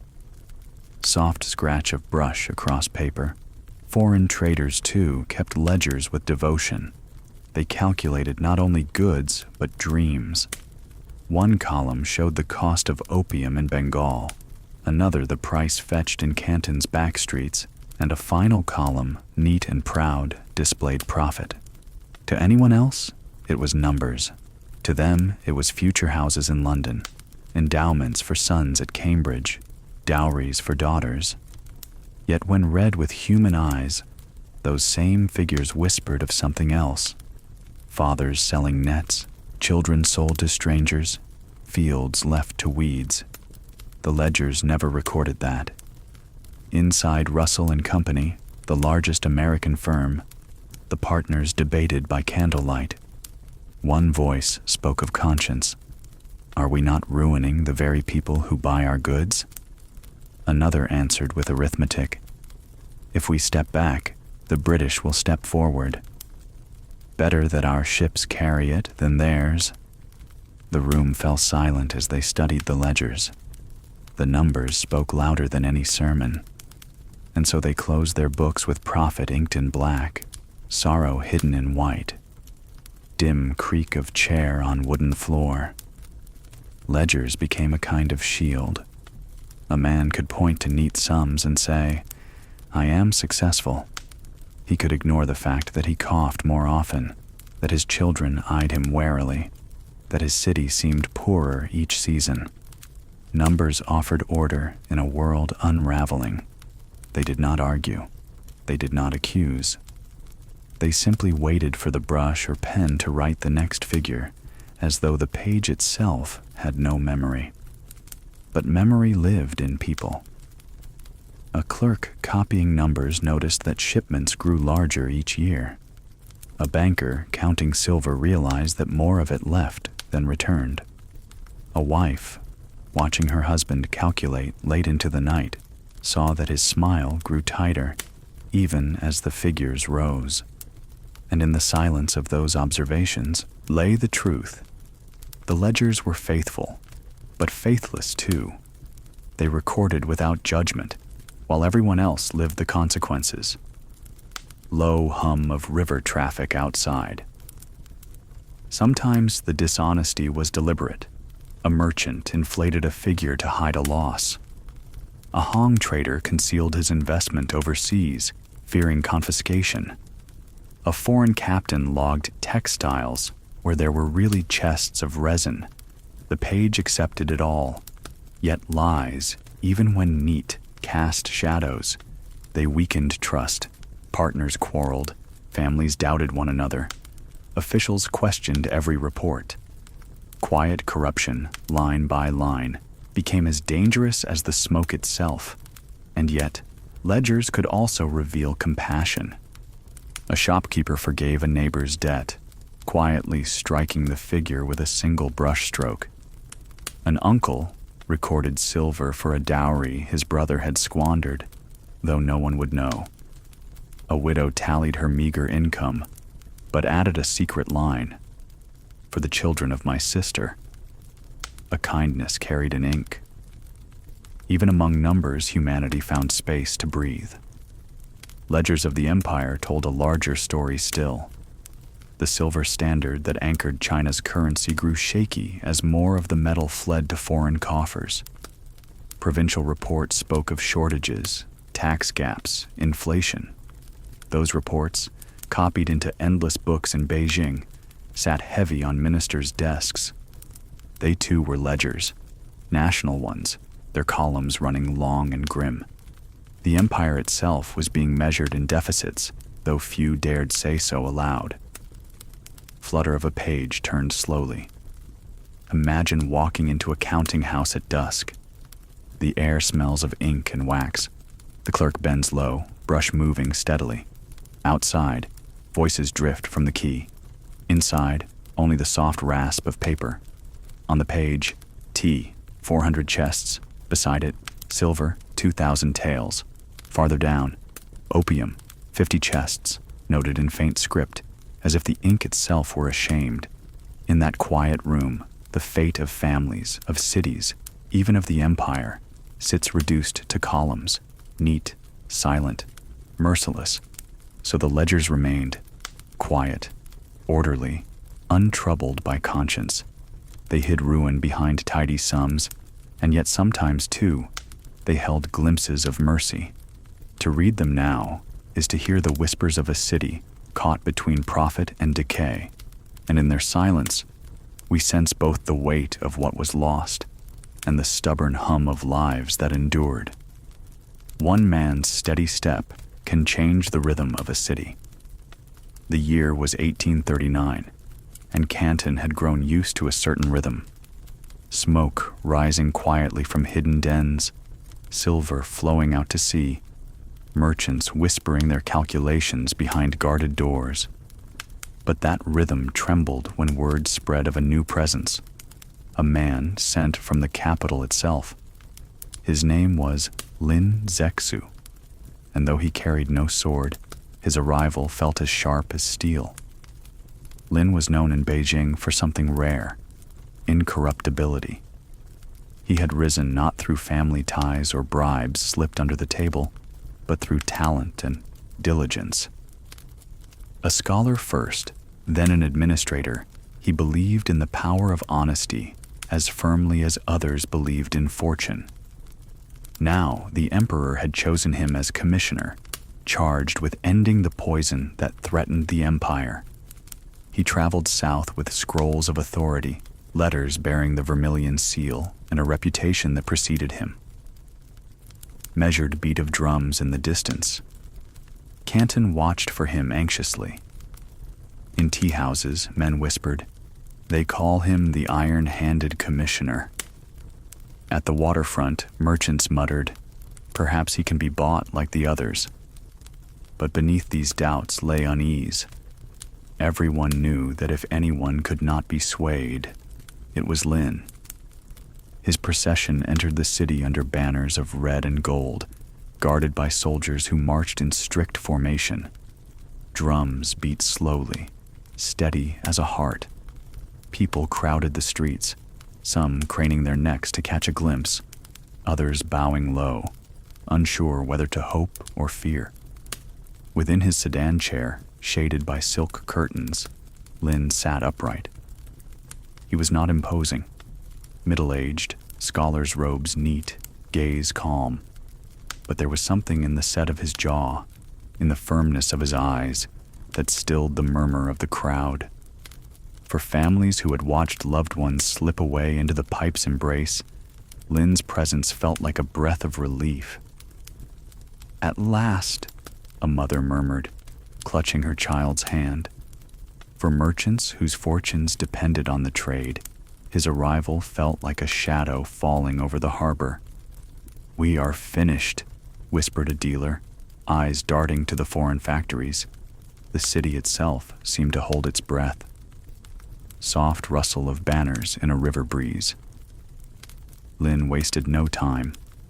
Within days, he summoned the Hong merchants, including Haokua, to a solemn meeting. The hall was quiet, but heavy with tension. Lin's words were measured but unyielding. The opium trade must end. Those who profit from it profit from the ruin of our people. I will not allow it to continue. The merchants bowed deeply, sweat prickling at their brows. They had heard proclamations before, but never with this force. Lin demanded accountability, not just promises. He warned them that failure would bring punishment, not excuses. The foreign traders felt the shift at once. In their quarter, they debated furiously. Some scoffed, "He will be like the rest, a few gifts, and he will soften." Others shook their heads. "Not this one. He means it." They were right to worry. Lin ordered raids on dens, arrests of dealers, public burnings of confiscated pipes. Within a fortnight, the city had changed. The smoke that once curled lazily above rooftops grew scarcer. Markets buzzed with rumors of executions. The iron hand had begun to press. Firm knock of staff on stone floor. But Lin's sternness was not cruelty. He visited treatment centers, insisting that addicts be given food and medicine as they endured withdrawal. He wrote letters to officials, urging compassion alongside discipline. To him, the fight against opium was not only law, but morality. He believed the empire's survival depended not on wealth, but on virtue, and he was willing to risk his own position to defend it. Foreign merchants soon received his ultimatum: surrender all opium within 3 days, or face dire consequences. The factories were surrounded by troops. Supplies were cut off. The foreigners protested, pacing within their courtyards, voices rising in anger and fear. Yet Lin did not flinch. He wrote even to Queen Victoria herself, appealing to her sense of justice. "If opium is forbidden in your country, why bring it to ours?" How can you profit by destroying another people? It was a plea and a rebuke, both gentle and sharp. The queen never replied. Low hum of distant gong. In the streets of Canton, people whispered Lin's name with awe. Some said he was reckless, that the foreigners would never submit, that war was certain. Others called him a savior, the first man in years to act with courage. For the addicts huddled in dim rooms, his name was met with fear, for they knew withdrawal would follow. For mothers and wives, it was spoken with hope. For merchants, with dread. History would prove that Lin's arrival was both a high point of integrity and the beginning of a storm. His firm resolve, his incorruptibility, set him apart. Yet it also set him on a collision course with forces larger than one man, forces of profit, of empire, of industrial might. Still, for a time, his presence changed the rhythm of Canton. The city moved not to the slow beat of smoke and silver, but to the steady drum of discipline and conscience. So Commissioner Lin walked into Canton with steady step and stern gaze, and the city felt its rhythm change. One man's resolve could not halt the tide forever, but it reminded all who watched that dignity and duty still had a place in the world. In his presence, even the strongest merchants bowed their heads, sensing that the storm had truly arrived. Smoke destroyed stir's thunderous silence. Canton had known the sounds of trade for generations, the groan of hulls, the creak of rope, the murmur of bargaining voices. What it had not known, not in living memory, was siege. When Commissioner Lin's ultimatum reached the foreign factories, surrender every chest of opium within 3 days, the familiar city grew strange. Gates were watched, servants were dismissed, carts bearing food were turned away. Inside the courtyards, men paced to wear the edges from their boots. Outside, the street hawkers learned new routes, steering clear of soldiers who stood motionless as mile markers. The harbor breathed as before, yet every breath felt measured. Within those walls, tempers rose with the heat. Some merchants believed Lin was bluffing. Others, older and weathered by more voyages, knew better. He is a scholar who speaks as soldiers do, one said, voice low. Letters went back and forth, petitions couched in careful phrases, protests written in the ink of outrage, all circling the same necessity. The chests had to be reckoned with. And so, authority changed hands. The British superintendent, Charles Elliot, promised compensation if the merchants surrendered their cargo to him. It was a promise written on air, but fear is a quill that signs quickly. Footfalls echo in an empty corridor. What happened next moved with the rhythm of a ritual. The warehouses opened, not with the clang of triumph, but with the scrape of duty. Workers counted, marked, and tallied until numbers blurred before their eyes. The figure, when it was finally fixed, did not feel like a number at all. Chests upon chests, stacked like a shallow mountain. 20,000 and more. 20,283 by the last careful brushstroke. Each box held its dark beads of resin, each bead the gloss of a promise and the shadow of a debt. The piles turned the air cool the way timber does in a forest. Standing among them, one felt swallowed by quantity. Canton watched with a mixture of curiosity and dread as carts rolled away from the factories toward the sandy flats at Human, downriver from the city's clamor. The road curved along reeds and low trees, then widened to a shore where the river shallowed and the sea's breath mingled with silt. There, under a sky that could not decide between sun and cloud, trenches were marked out in long, stone-lined rectangles, like fields squared for planting. But nothing would be planted here except resolve. Workers, more than 500, were assembled with the quiet efficiency of a harvest. They arrived at first light, bowed briefly to the supervising officials, and set to tasks that were simple in description and immense in meaning. One team loosened the lids from the chests with iron bars. Thunk, hiss, lift, exposing bricks of opium wrapped in oilcloth. Another team cut the bricks into smaller pieces and dropped them into the trenches. A third scattered salt across the piles. A fourth poured a slurry of lime. When water was added, the lime awakened, hissing and sighing like a kettle forgotten on the stove. The resin turned from glossy to dull, then slick, then fragile, as if centuries of temptation could be undone by chemistry's quiet patience. Distant surf over sand. Witnesses kept their distance. Some sheltered under awnings.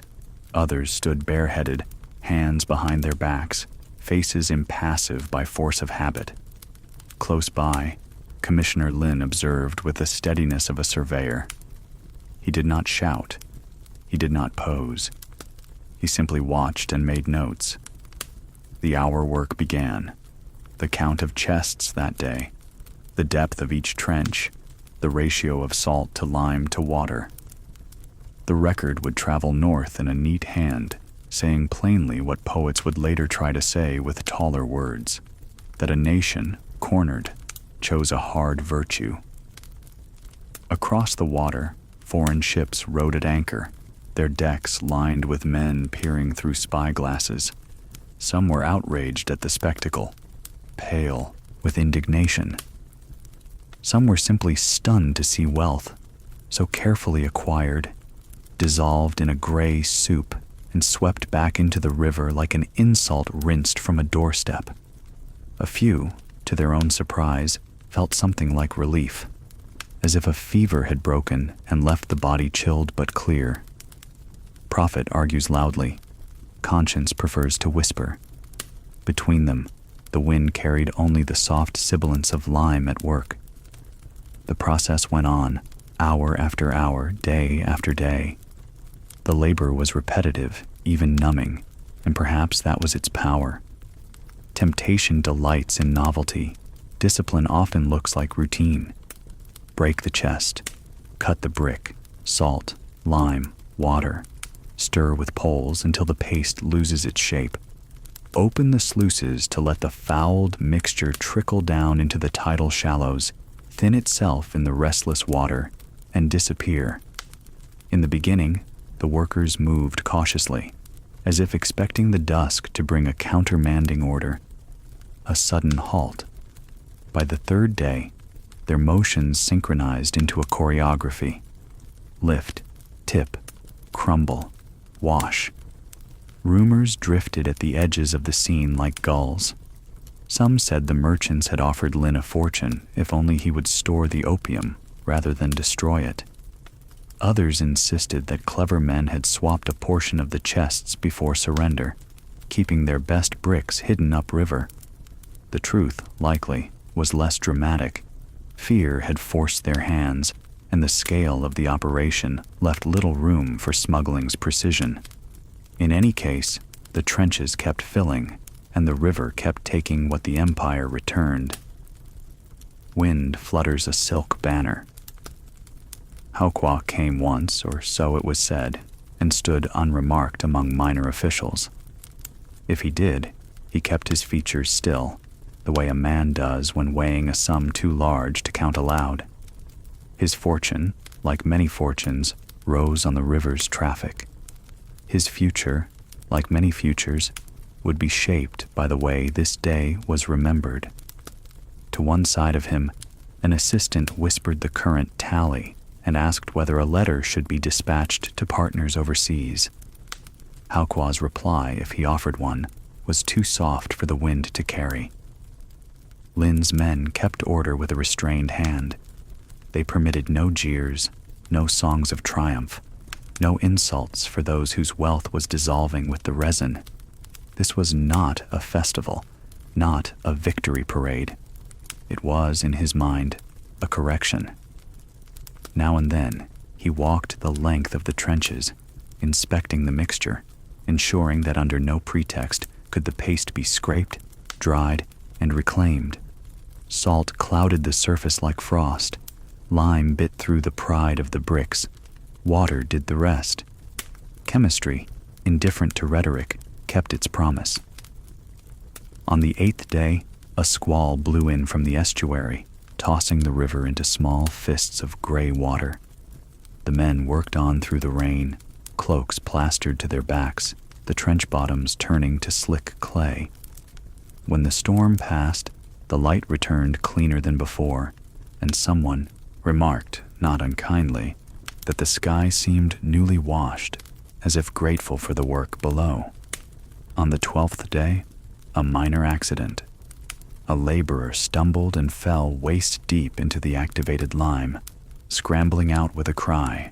His skin stung and whitened. He was cared for at once. Lynn had ordered that no human pain be ignored even while a national one was addressed.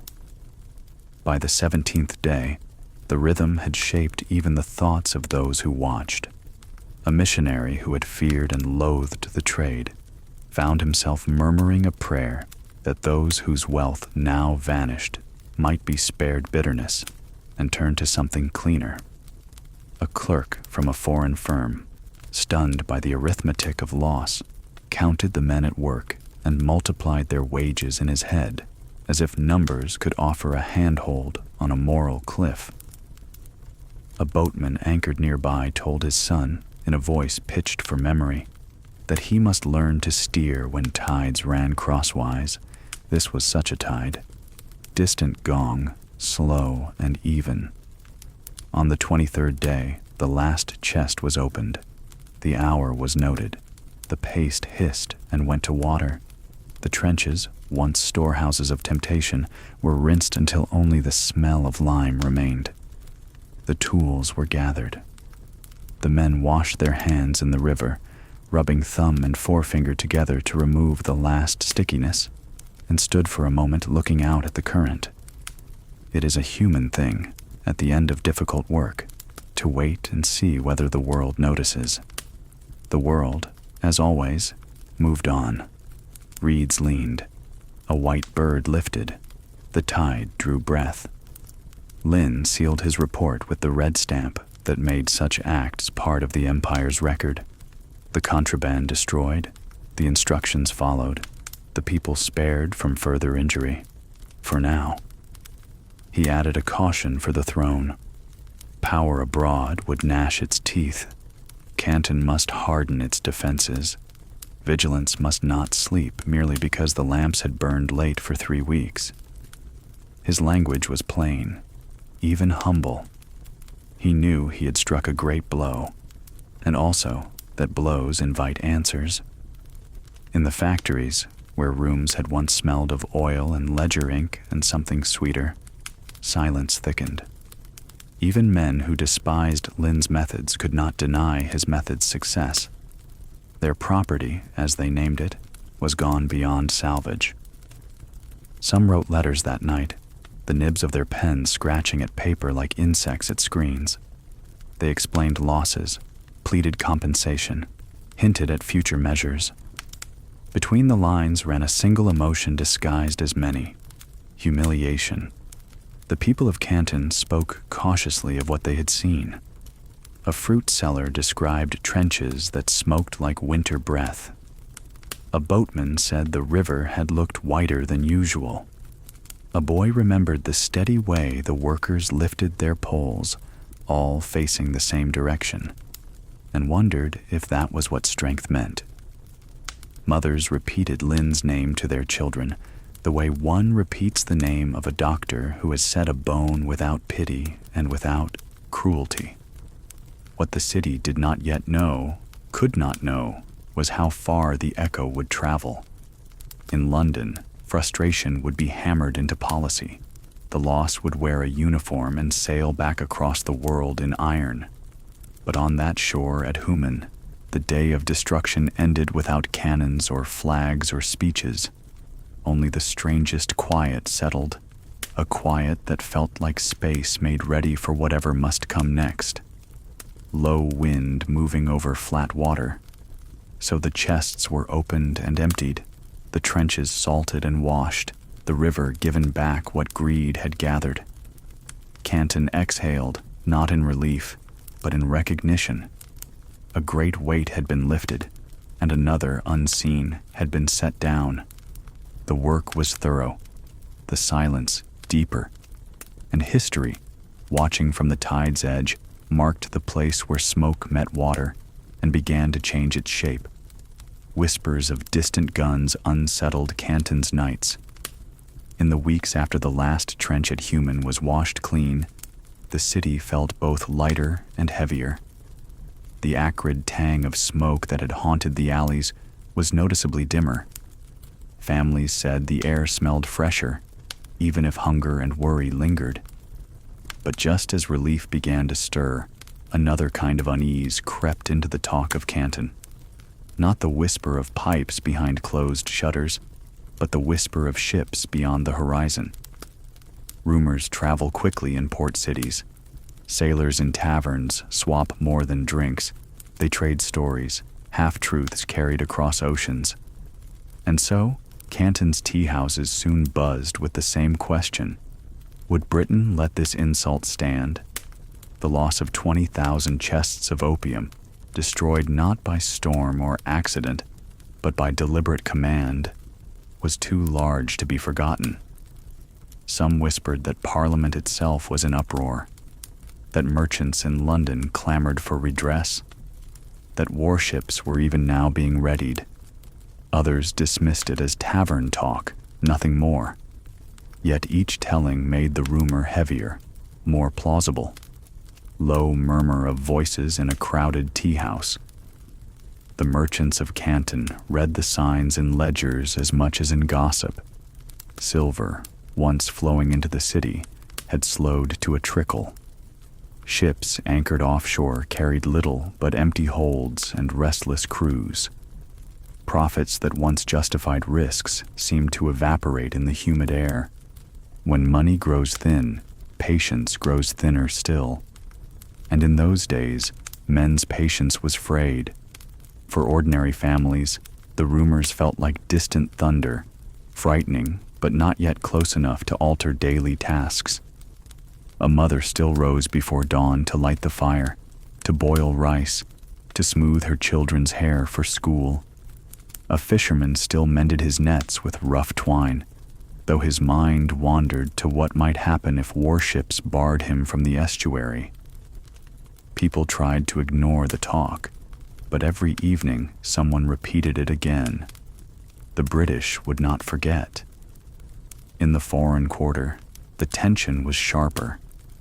Traders gathered behind shuttered windows, their arguments heated. Some felt outrage. Our property was stolen, our honor trampled.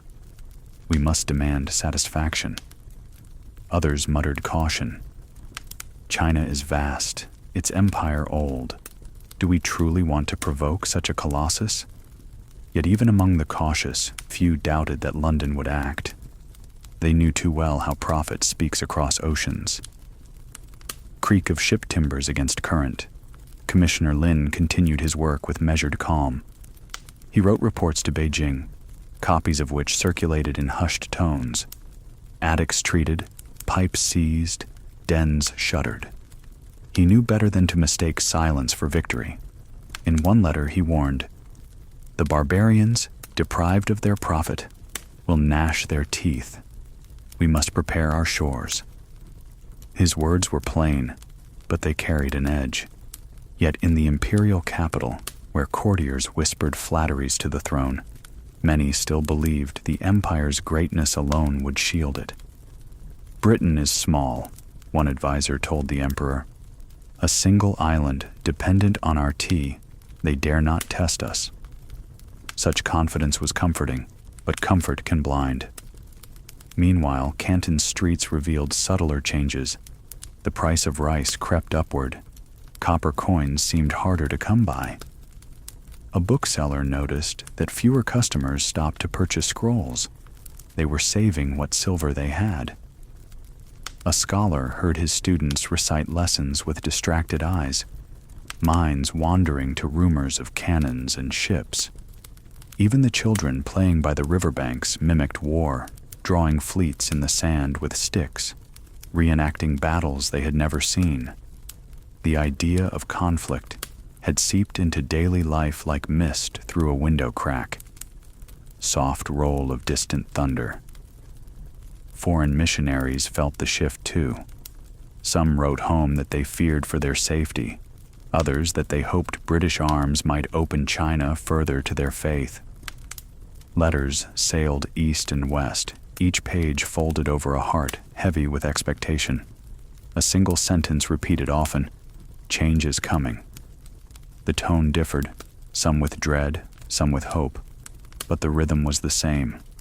The city itself wore the tension like a garment. Markets bustled, but with fewer smiles. Boats jostled in the harbor, but crews eyed one another suspiciously. Officials walked their rounds with stiffer backs, conscious that any misstep might now draw notice not just from their superiors, but from foreign eyes watching hungrily. And still the rumors grew. One week, it was said that a squadron of ships had left Calcutta.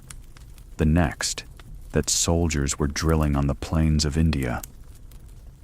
By the third, someone swore they had seen a steamer off Macau, its smoke trail dark against the horizon. Truth and rumor braided so tightly that no one could untangle them. What mattered was not what was true, but what was believed. And belief prepared the city for fear. Distant gong, slow and hollow. In tea houses, scholars debated whether war could be avoided. Some said Lin's firmness would command respect. Others warned it would provoke retaliation. One elderly man traced patterns in spilled tea with his fingertip and murmured, "The Middle Kingdom has stood for thousands of years. Barbarians cannot topple mountains." His words drew nods, but the nods were hesitant, like lantern flames trembling in wind. War had not yet come.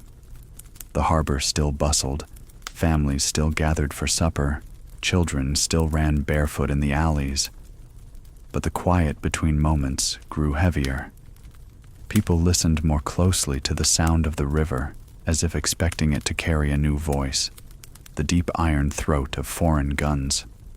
So Canton lived in uneasy balance, between relief that the smoke was lessened and fear that thunder might soon follow. The rumors of war were only whispers, yet they threaded every conversation, settled in every silence. And in that hush, the city waited, its breath held, for the first unmistakable sound of the storm. The sea spoke first, not with words, but with fire. The summer of 1840 crept in heavy and close. Canton's days shimmered with heat, and its nights carried the damp press of river air. Families tried to live as before. Rice bowls filled, children's laughter echoed faintly in courtyards. But beneath every routine lay a question. When would the rumors prove true? When would the foreign ships, whispered about for months, finally appear? The answer arrived on a morning that seemed ordinary at first. Fishermen pushed their boats into the Pearl River, baskets ready for the day's catch. Market stalls lifted their shutters. Then, on the horizon, figures rose, tall, unfamiliar shapes against the sky. Not the familiar curve of sails, but lines straighter, darker, belching smoke that stained the clouds. A boy on the shoreline pointed, calling to his father. The man narrowed his eyes, then set down his nets. "Iron ships," he muttered, voice dry. The storm had come. Deep groan of timbers under strain. The British fleet appeared not in secrecy, but in force. 24 vessels, warships bristling with cannon, steamers trailing black smoke, supply ships heavy with stores. For villagers along the coast, It was like seeing sea monsters rise from the water, creatures too vast to be real. Word raced upriver. The barbarians had arrived, their machines unlike anything the Empire had faced. Canton braced itself, though few truly knew what that meant. Commissioner Lin had prepared in the only ways he could. Coastal forts had been repaired, cannons remounted, banners raised. Soldiers drilled with spears and matchlocks, their movements crisp, but their weapons old. From the walls of Canton, officials reassured one another that heaven favored the Middle Kingdom, that numbers would triumph. Yet even among the bravest, unease stirred. They had heard whispers of shells that exploded, of hulls clad in iron. Such things sounded like tales, until the black smoke proved otherwise. On Dinghai, a small island guarding the Zhejiang coast, the confrontation came first. Chinese defenders watched the fleet anchor, lines of ships as neat as calligraphy strokes. The British commander sent a message to surrender. The local admiral refused. Pride demanded no less. At noon, thunder split the air, not the rolling thunder of storms, but sharp, metallic bursts. Cannons roared, and the world shook. Slow roll of distant thunder over water. The defenders had fought before against pirates, against rivals, but this was different. The British guns reached farther, struck harder. Shells screamed through the air, bursting on impact, showering fragments that tore through walls and flesh alike. Soldiers on the ramparts stared in disbelief as stone shattered around them. A few managed to fire back, but their iron balls bounced harmlessly off British hulls. One officer, voice breaking, cried, "They fight with thunder itself." Within hours, Dinghai fell. British Marines landed, muskets gleaming, and overwhelmed the defenders. Villagers who had watched from the hills saw banners pulled down and foreign flags raised. For them, it felt as though the ground itself had shifted.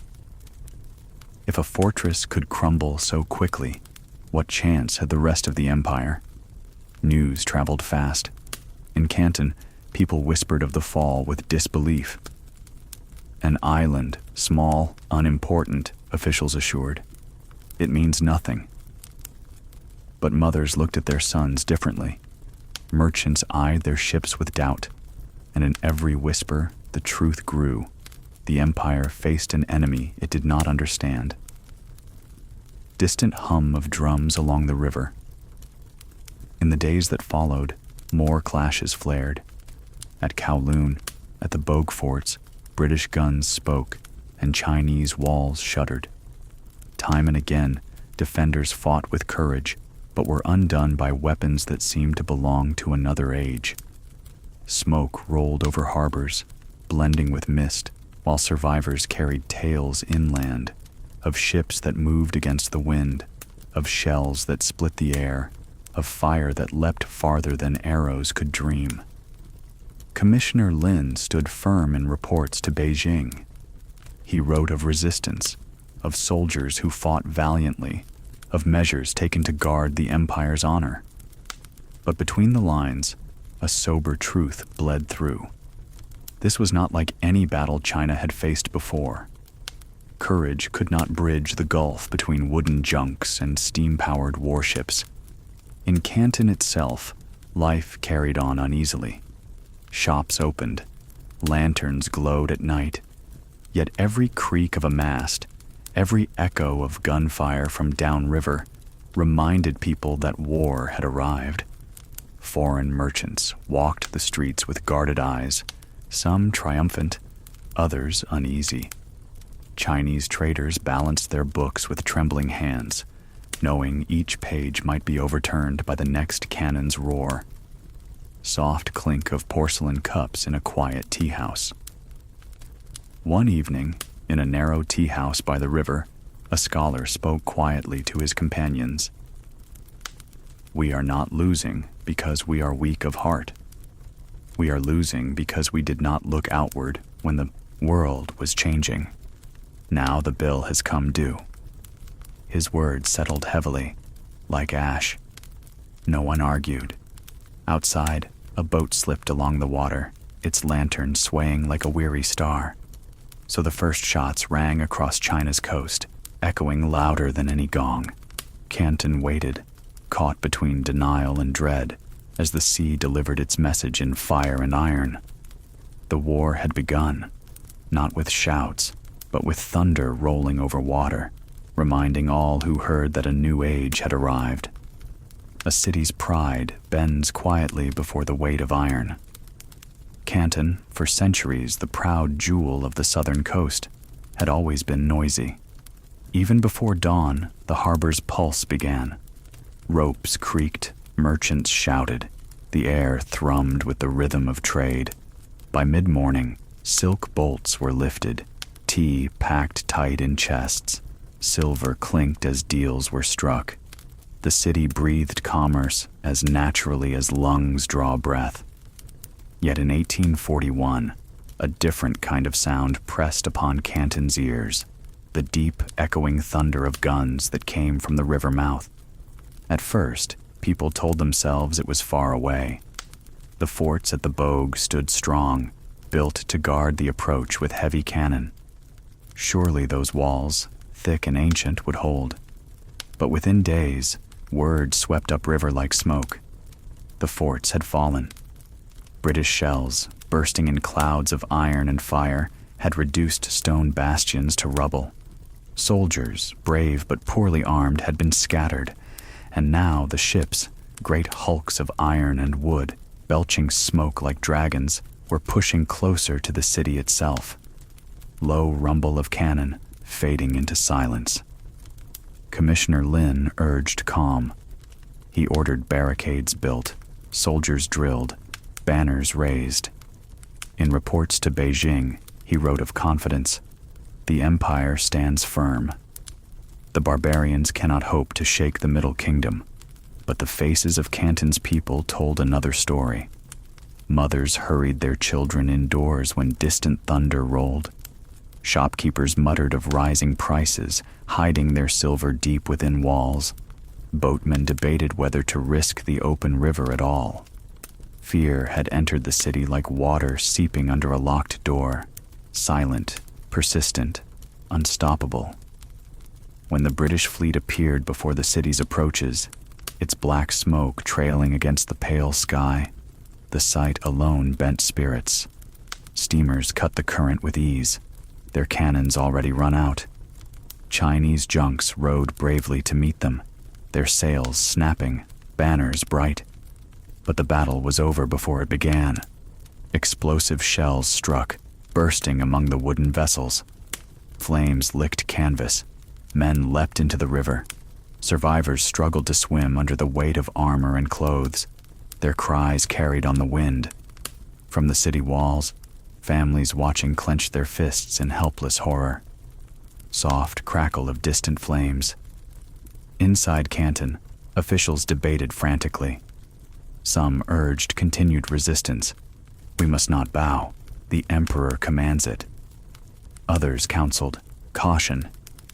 If we resist, the city itself may burn. At last, pragmatism outweighed pride. The foreign ships had proven their power, and the empire's coffers, drained of silver, could not buy endless battles. So envoys went forth with folded hands and lowered eyes. Negotiations followed, bitter and brief. The British demanded ransom. 6 million silver dollars to spare Canton from destruction. 6 million. A figure so vast it seemed beyond reckoning. To meet it, provincial treasuries were stripped, wealthy merchants compelled to give, ordinary people taxed until their purses ached. In the markets, whispers spread. We are paying for our own humiliation. But the alternative, fire raining upon the city, lives scattered like ashes, was unbearable. And so, Canton yielded. For the foreign commanders, it was a triumph without occupation. They did not stay to rule. They collected their silver and returned to their ships, leaving Canton shaken but still standing. Yet the message was clear. The city could be taken at will.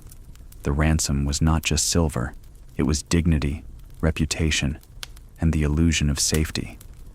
The scar left on Canton's heart would not fade easily. Distant toll of a bronze bell. The people of Canton moved forward in uneasy quiet. Shops reopened. Tea once again crossed the counters. Silk was measured, porcelain wrapped. Life resumed, outwardly unchanged. But beneath the surface, everything felt different.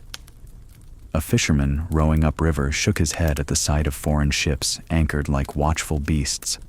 A scholar, brushing ink across rice paper, paused, his strokes uncertain, his heart heavy.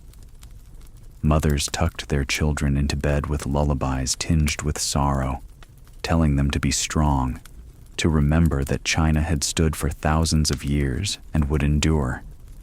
Commissioner Lin, who had once commanded such respect, now carried a weight heavier than any ransom.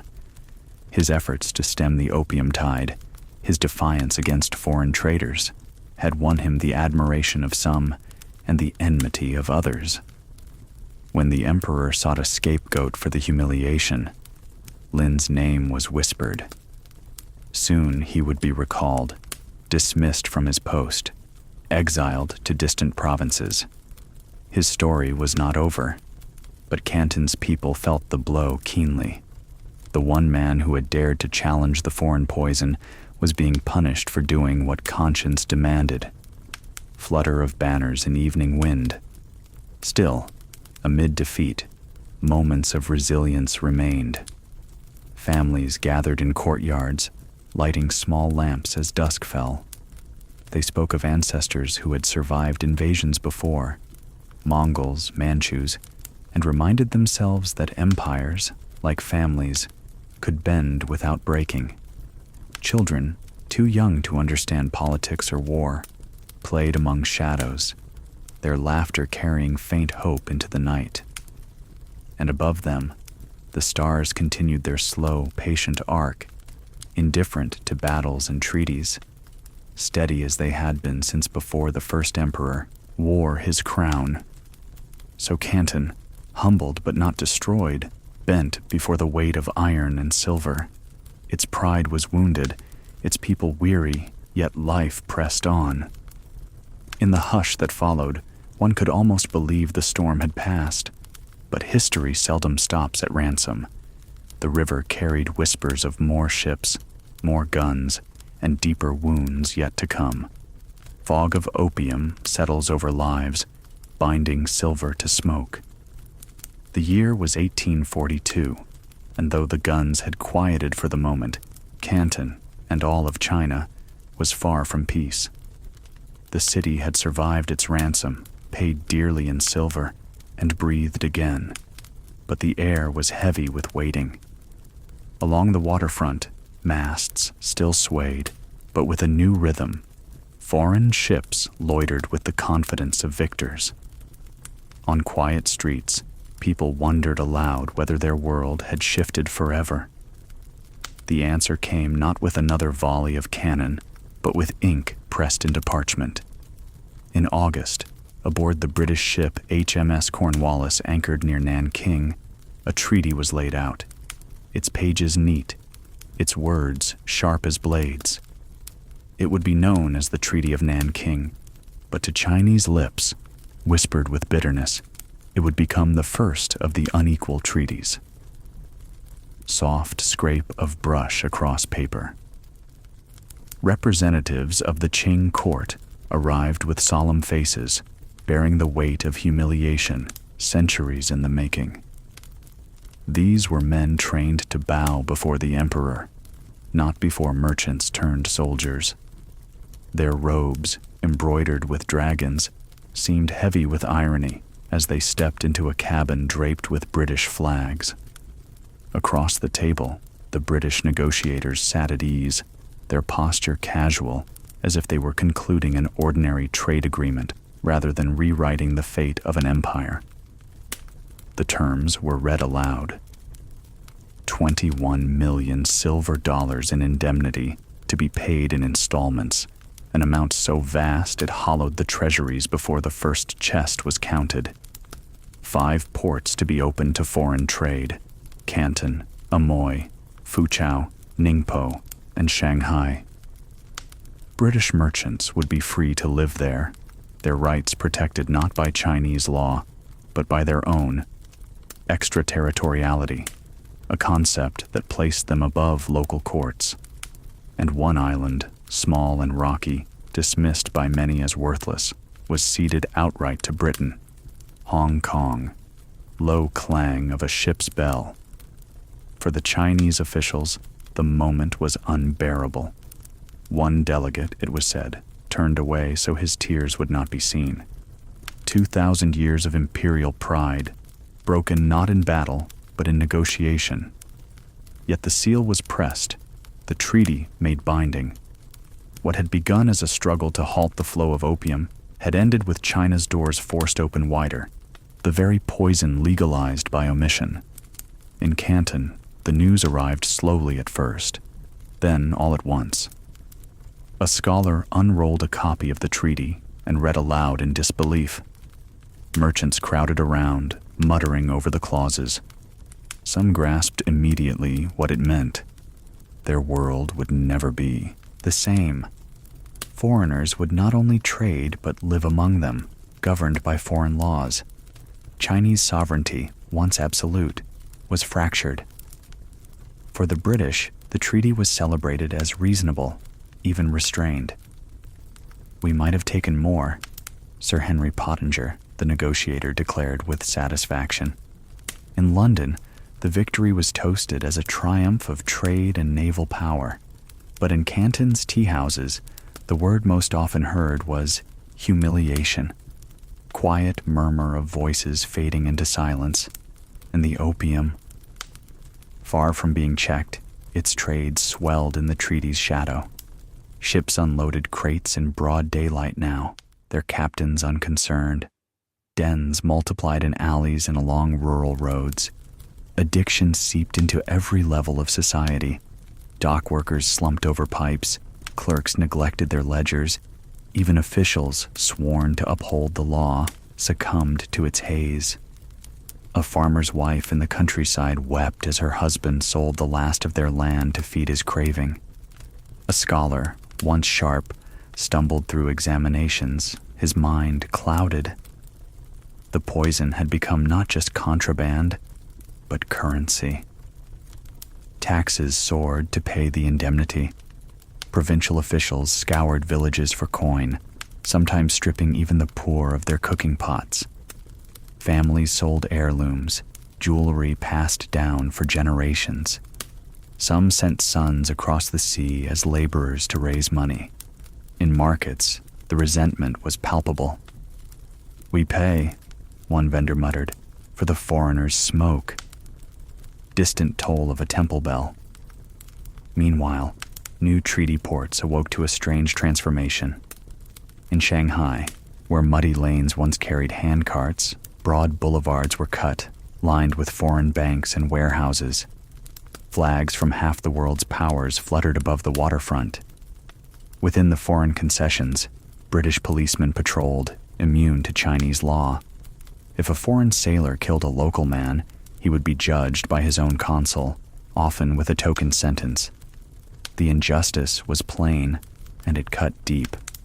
Children, listening to their elders, grew up with two truths: that their nation had once been the Middle Kingdom, center of all civilization, and that now barbarians dictated terms from ships anchored in their rivers. This contradiction shaped a generation's dreams, a longing for renewal mixed with the bitterness of defeat. Commissioner Lin, the man who had tried to stop the flood, bore the blame. He was dismissed, exiled to Yunnan. Some cursed him for provoking disaster. Others honored him as a martyr to integrity. History would later reclaim his name, but in those days, he walked in disgrace, his mission unfinished, his warnings unheeded. Soft rustle of reeds in evening wind. The unequal treaty marked more than defeat.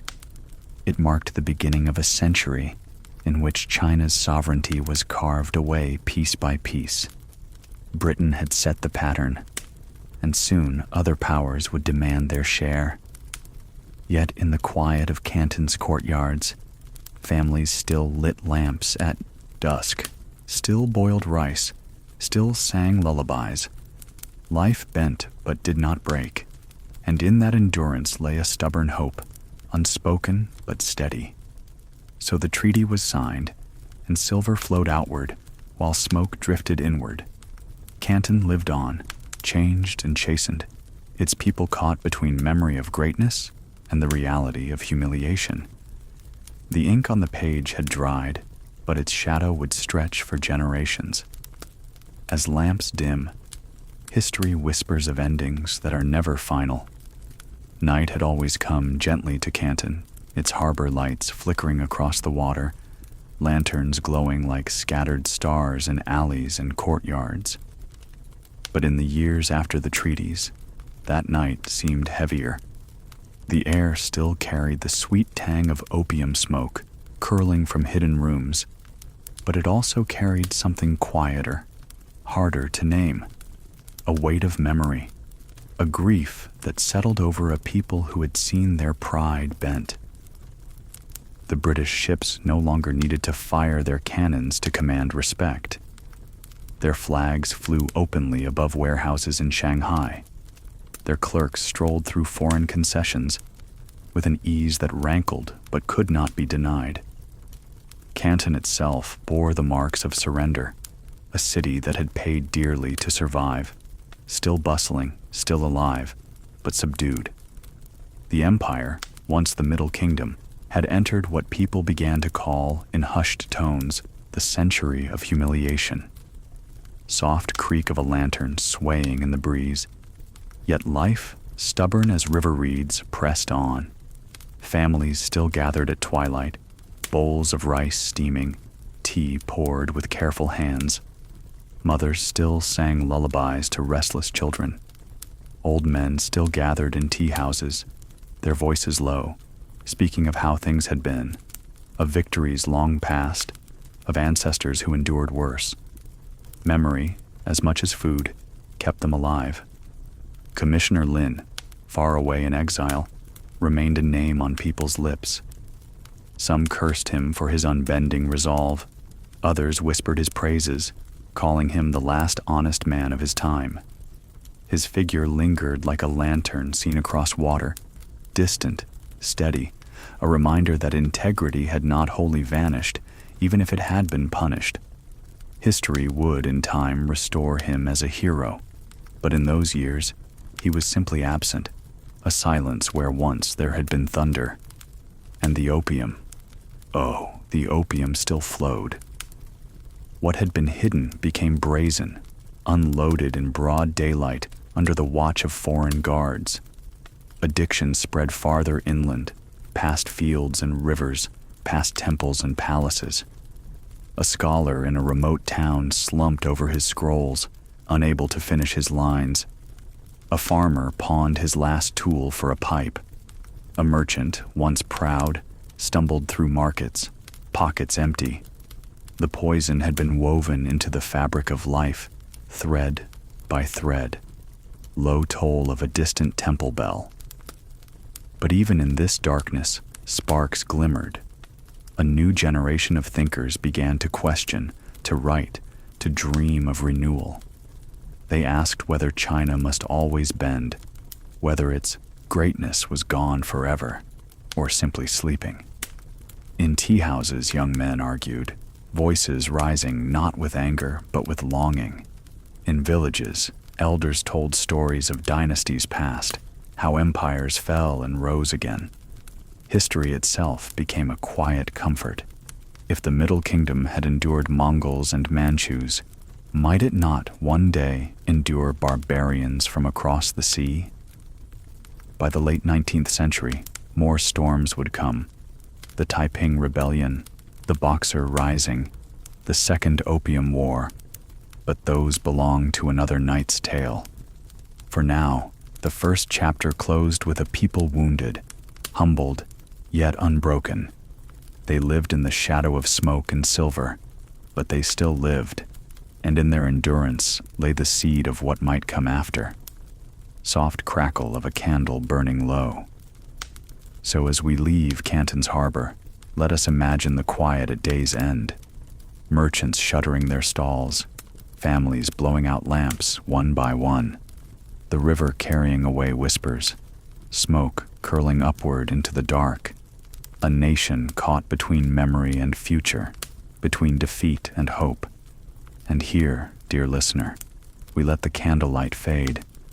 The story of China's fall into the opium haze is not truly an ending, but a passage, a reminder that no empire, however grand, is beyond the reach of change.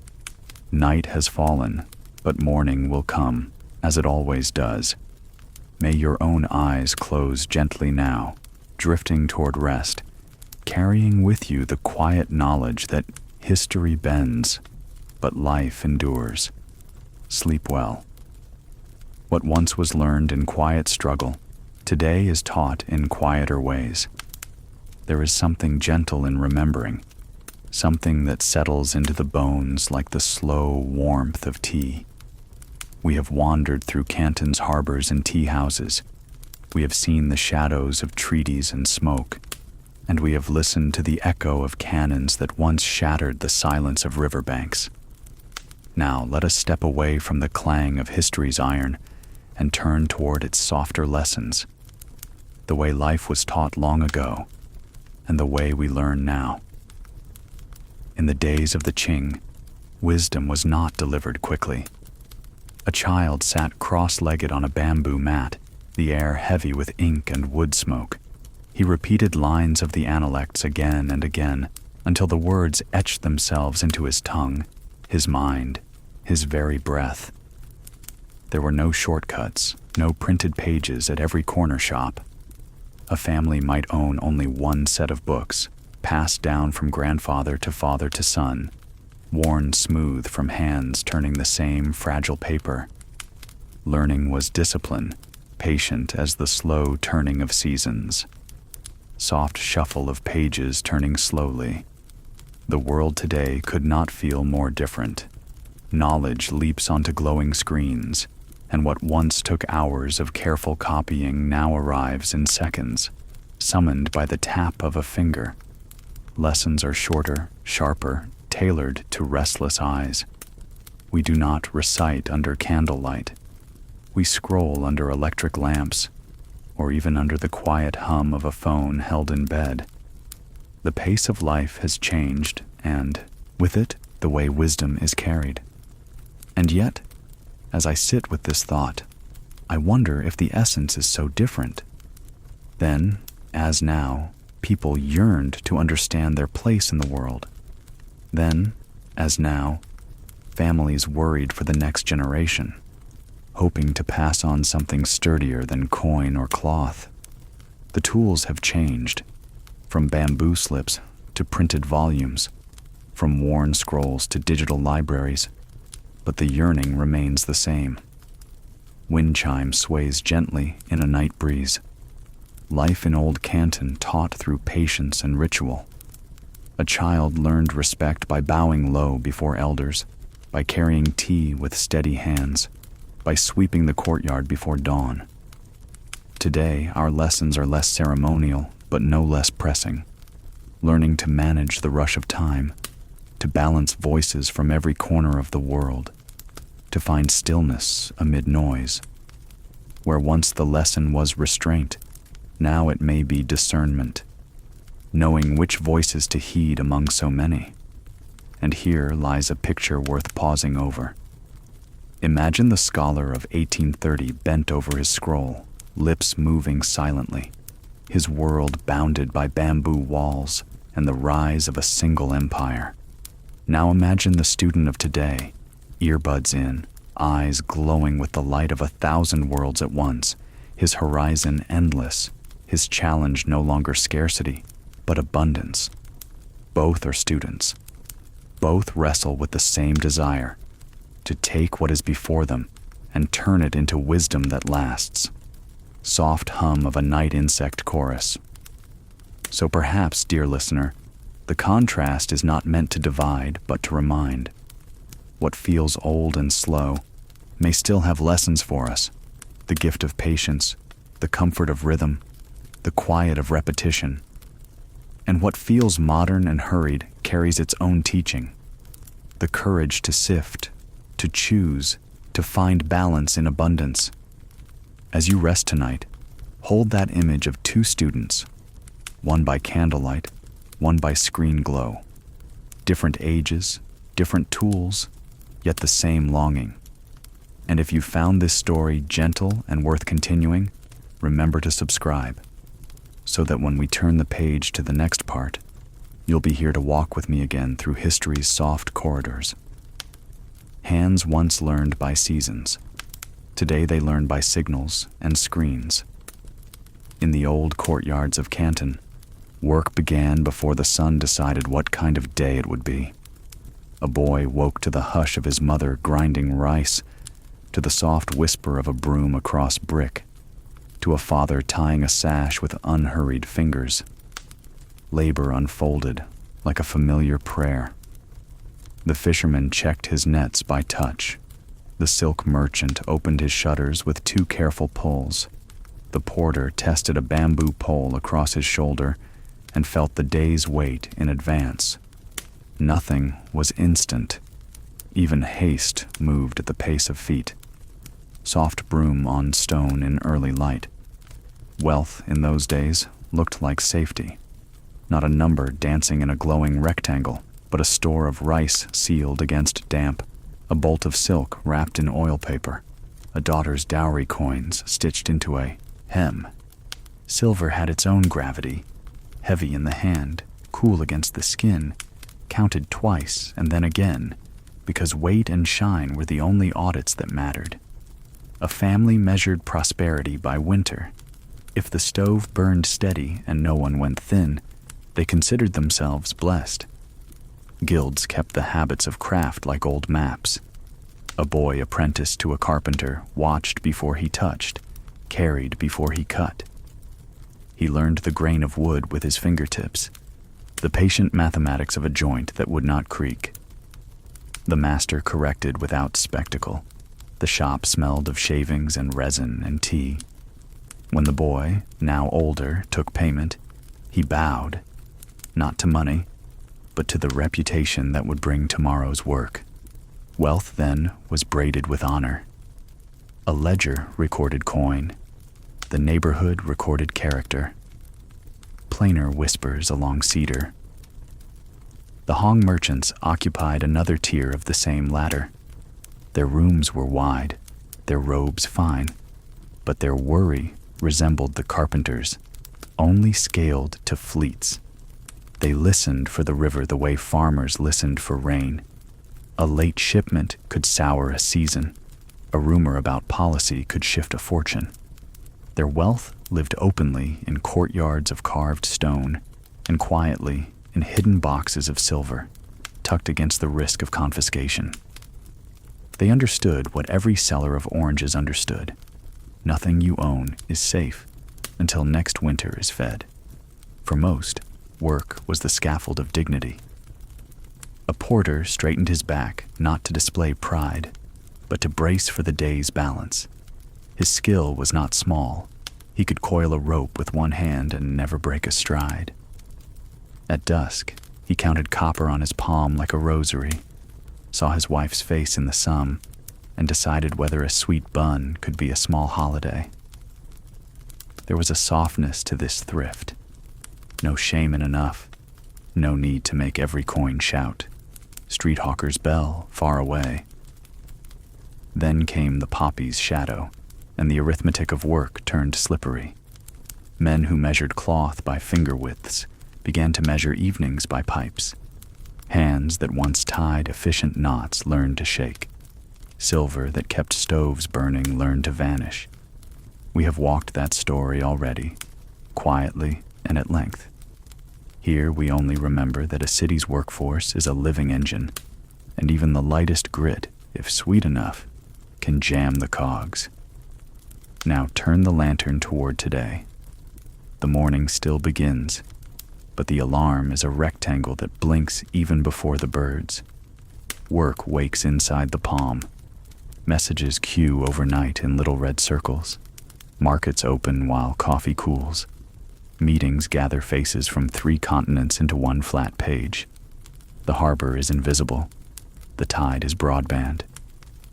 Yet a person still steadies themselves in the doorway, takes a breath, and asks, perhaps without saying it, will my labor hold the day? Dim vibration of a phone on a table. Modern work speaks many dialects.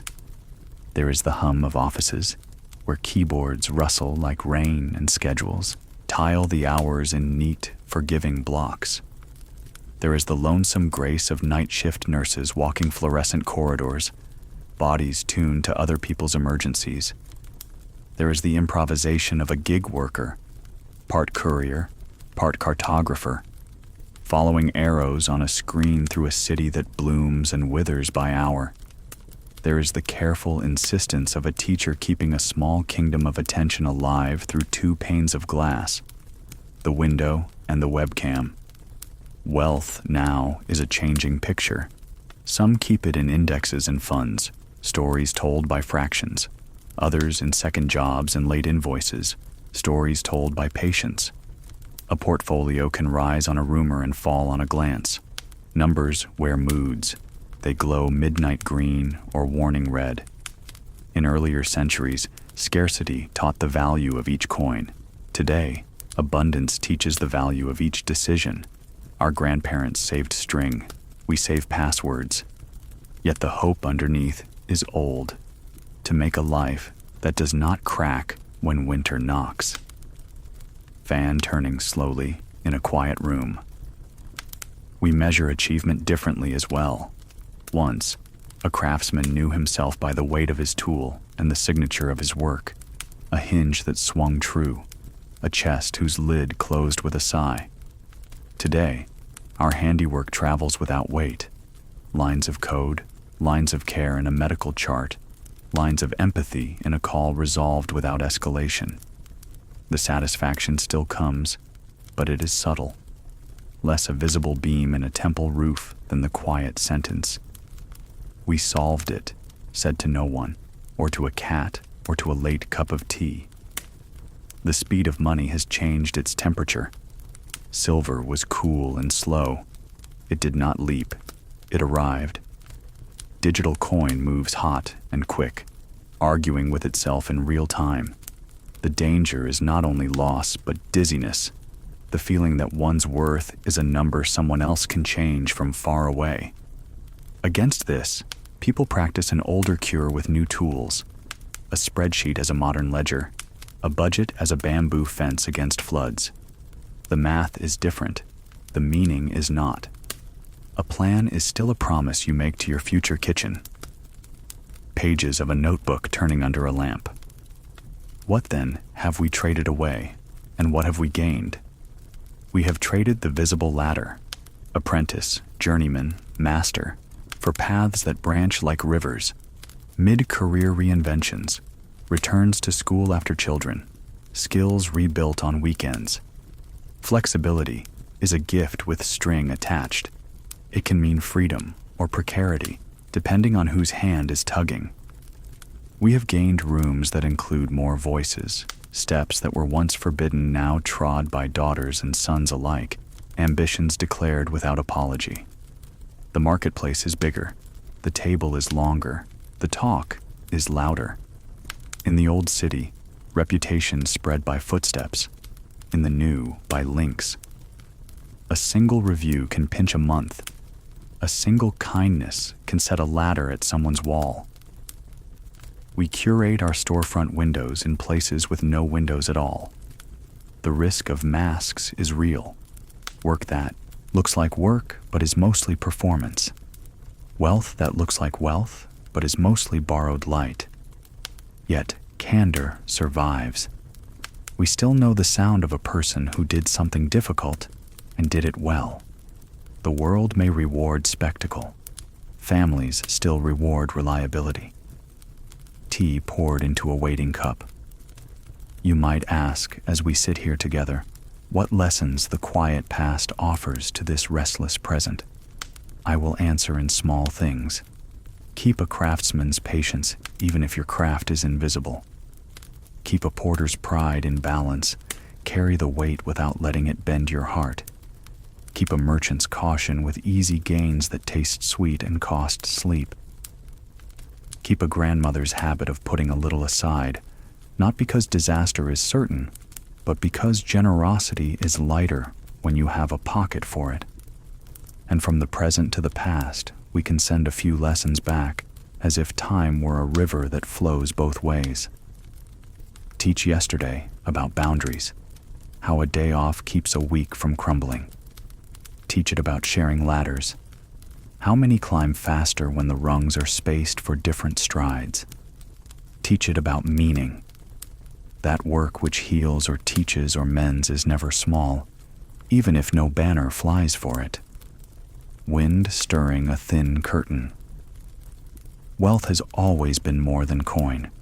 It is also friendships that answer on the second ring, neighbors who remember your child's name, a body that wakes without dread, a table that stretches by one plate when the door knocks late. In Canton's time, these were not counted, only kept. In ours, we can count everything and believe only the count. Let us remember the other ledger, tenderness in a crowded schedule, an evening walk ended with good sleep, the long, slow investments in people who will not appear on any quarterly report. If the old city taught anything, it was rhythm. Work as a tide that lifts and retreats. Generosity as a reservoir you fill when you can so that you may pour when you must. If the new city teaches anything, it is attention, how to choose where to place a finite gaze amid infinite signals. Together they suggest a way to stand, steady knees, open eyes, an ear tuned for the difference between urgent and important. River in the distance, steady and low. So, dear friend, in the hush before bed, picture two ledgers side by side. One tallies coins and credits, hours clocked, tasks checked. The other tallies steadiness, kindness, rest. Keep both. Let your work be skill and service. Let your wealth be enough and shared.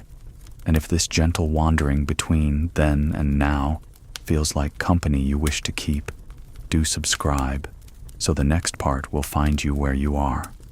Lamp low, window cracked for the night breeze, ready for another quiet step along the old road and the new.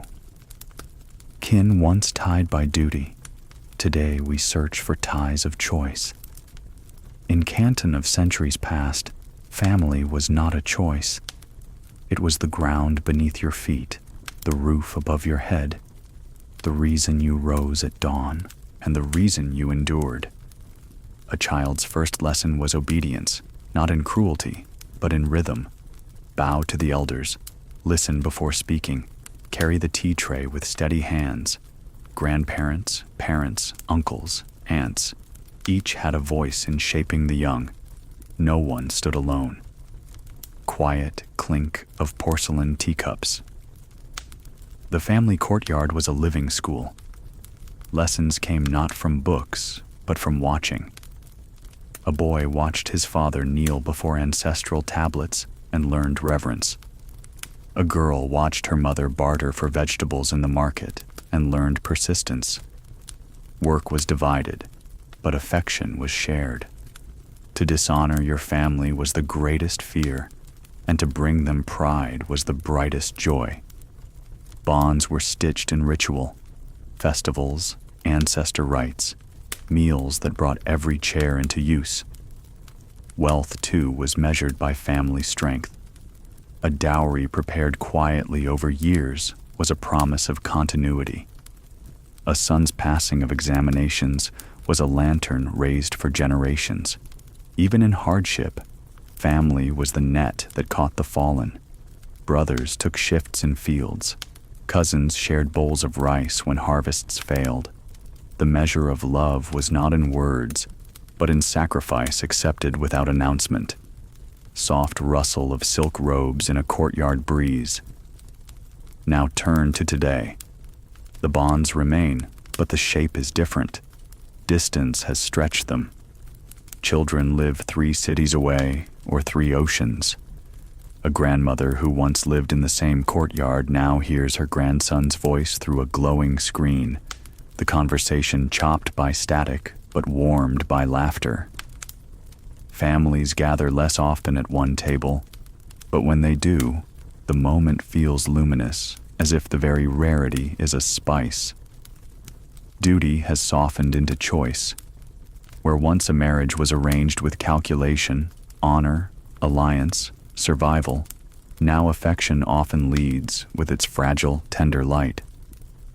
Children are told, "Follow your dream," words that would have sounded strange in an age when the dream belonged not to the self, but to the whole line. With freedom comes solitude, a kind unknown in Old Canton.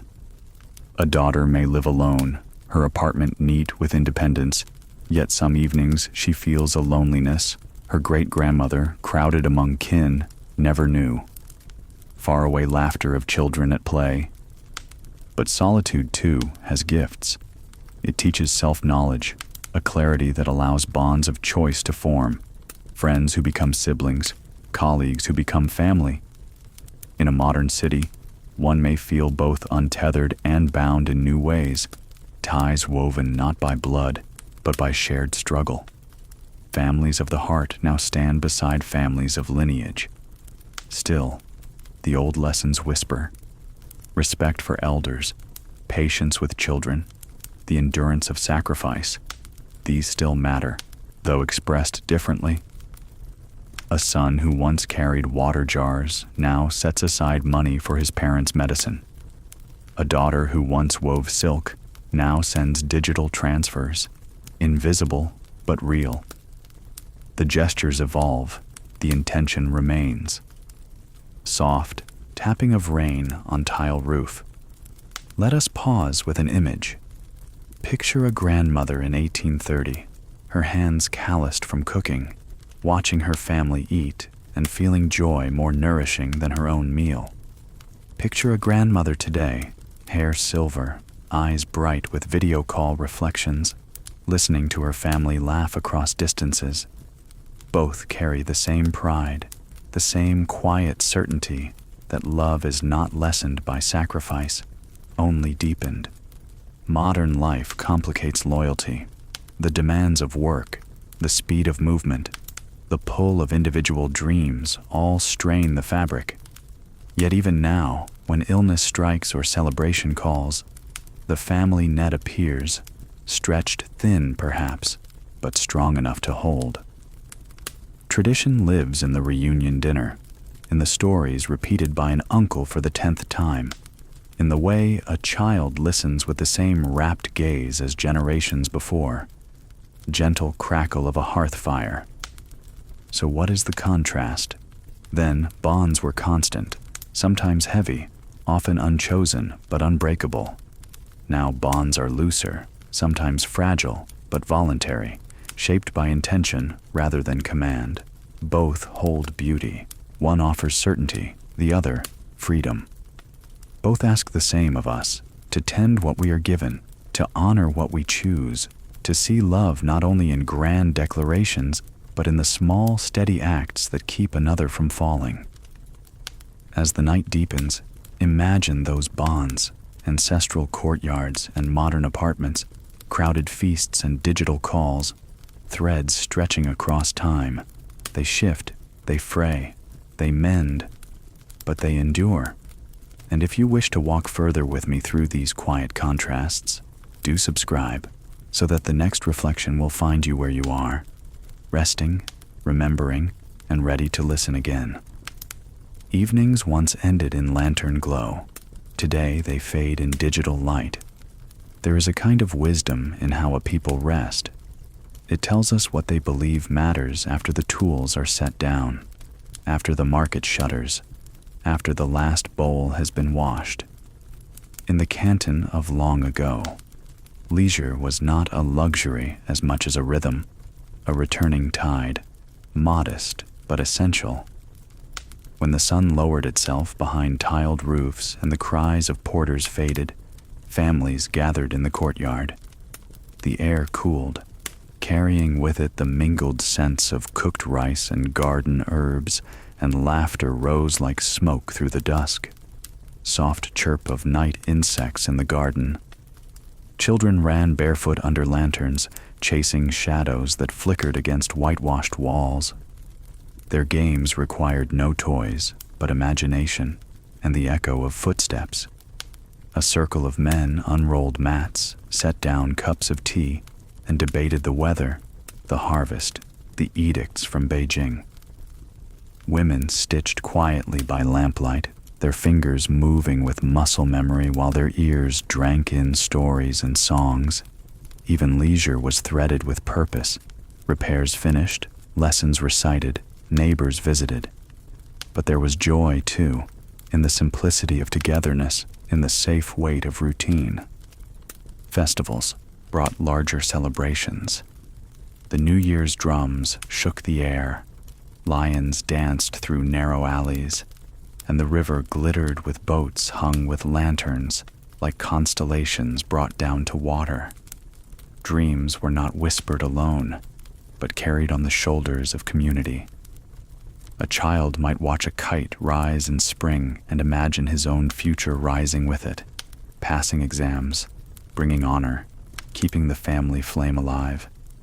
Steady beat of a distant drum, fading.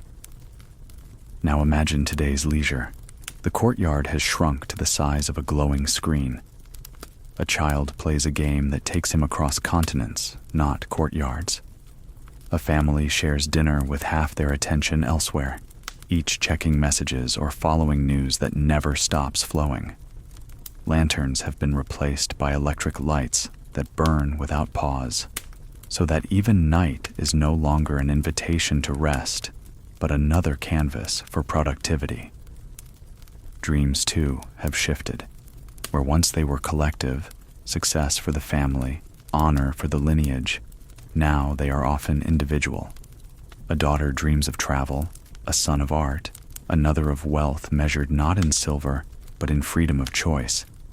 These are not lesser dreams. They are different, shaped by a world that stretches beyond the village, beyond the empire, into a globe that hums ceaselessly. Soft electronic chime, like a message received. And yet, beneath the surface, some things remain constant.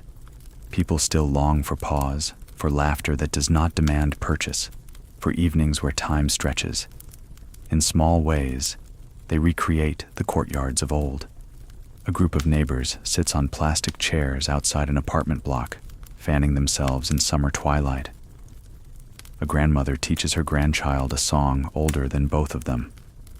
Friends gather in a living room, phones set aside for a film, the glow on their faces not unlike lantern light.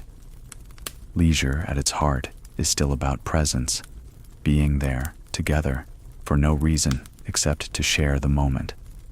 Dreams have grown faster, perhaps sharper, but they still carry the same yearning. The scholar of 1820 wanted his essay to please the examiner's eye. The student of today wants her work to stand out in an endless digital crowd. Both want to be seen, to matter, to bring light to their names. The risk is the same, that the weight of expectation can crush joy. And the lesson is the same, that balance between work and play, duty and desire, keeps the spirit alive. Gentle pluck of a stringed instrument. We may ask, what did old Canton teach about rest that we have forgotten?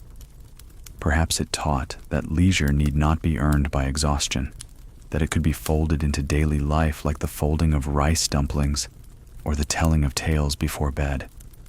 Perhaps it taught that dreams are strengthened not only by ambition, but by patience, that a goal pursued over decades has a flavor different from one chased in a season. And what does the present teach the past? If we could whisper backward, that leisure can also be exploration, not just repetition. that dreams can leap across oceans, not only through examination halls, that creativity, too, is a form of duty, not just obedience.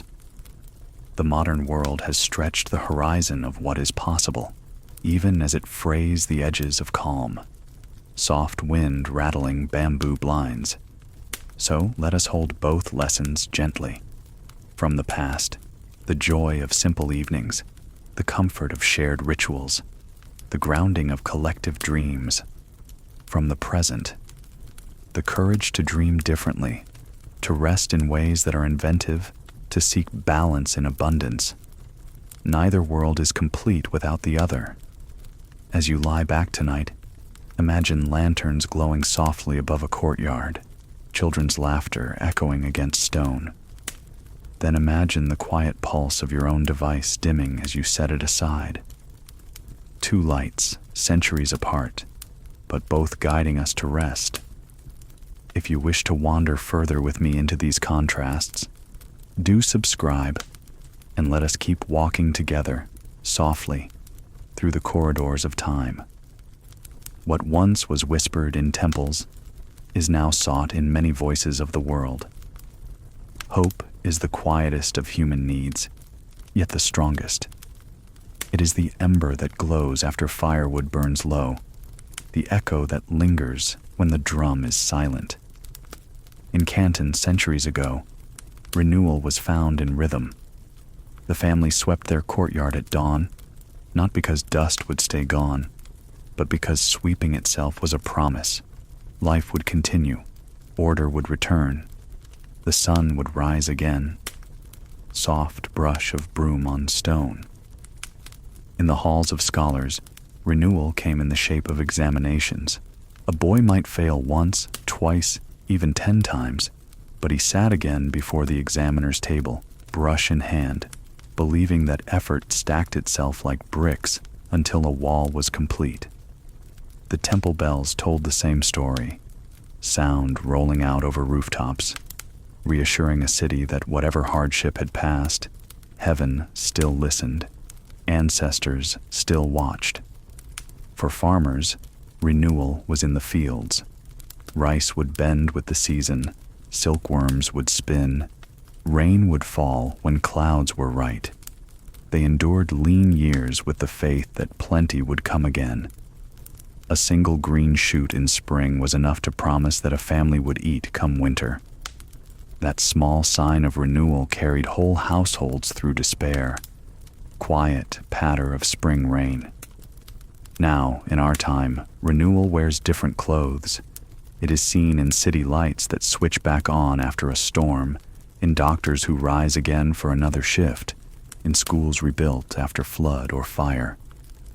Hope is carried not only in prayers whispered into incense smoke, but in conversations across oceans, in hands joined to raise funds, in scientists decoding illness, in strangers carrying relief to strangers. The modern world offers countless voices, sometimes too many, but within them glimmers of renewal are constant, a message of encouragement sent across thousands of miles, a child's drawing taped to a refrigerator, a community, garden sprouting in a neighborhood once dismissed as barren. Renewal is no longer bound to temples and fields. It can appear in pixels and concrete, in words and actions both large and quiet. Soft murmur of voices in a crowd, fading into stillness. And yet, both then and now, hope demands tending. Just as a fire goes out if no one feeds it, so does renewal falter if left without care. The families of Canton tended hope with ritual and patience. We tend ours with connection and imagination. The tools change, but the ember is the same. Picture, if you will, an elder in 1830, sitting beneath a paper lantern, telling a story of ancestors who endured invasion, famine, rebellion, and still, the family survived. Now picture a grandmother today, her voice coming through a phone speaker telling her granddaughter, "We've faced hard times before, we will again, but you will stand." Two scenes, 2 centuries apart, yet the same seed planted. You will endure. Renewal will come. Gentle flicker of candle. The contrast is sharp, but not bleak. Where the past found renewal in cycles, seasons, rituals, hierarchies, the present finds it in innovation, in adaptation, in forging unexpected bonds. Where the past whispered in temples, the present shouts across networks. Both, in their own ways, remind us that despair is never final, that even when power seems broken, life gathers itself again. So let this be our closing picture. The river at dusk, wide and dark, carrying away ashes and blossoms alike. Along its banks in different centuries, people stand, some with lanterns, some with phones, watching the water flow. All wonder what tomorrow will bring. All hope. And so, dear friend, our long wandering comes to rest. The courtyards of old Canton, the treaty ports, the dreams of children, the burdens of workers, the laughter of families, and now the whispers of renewal. They are threads in the same cloth, stretching from past to present. May your night be gentle, your rest deep, your hope steady. Remember, history teaches us that nothing, not even sorrow, lasts forever. Renewal waits.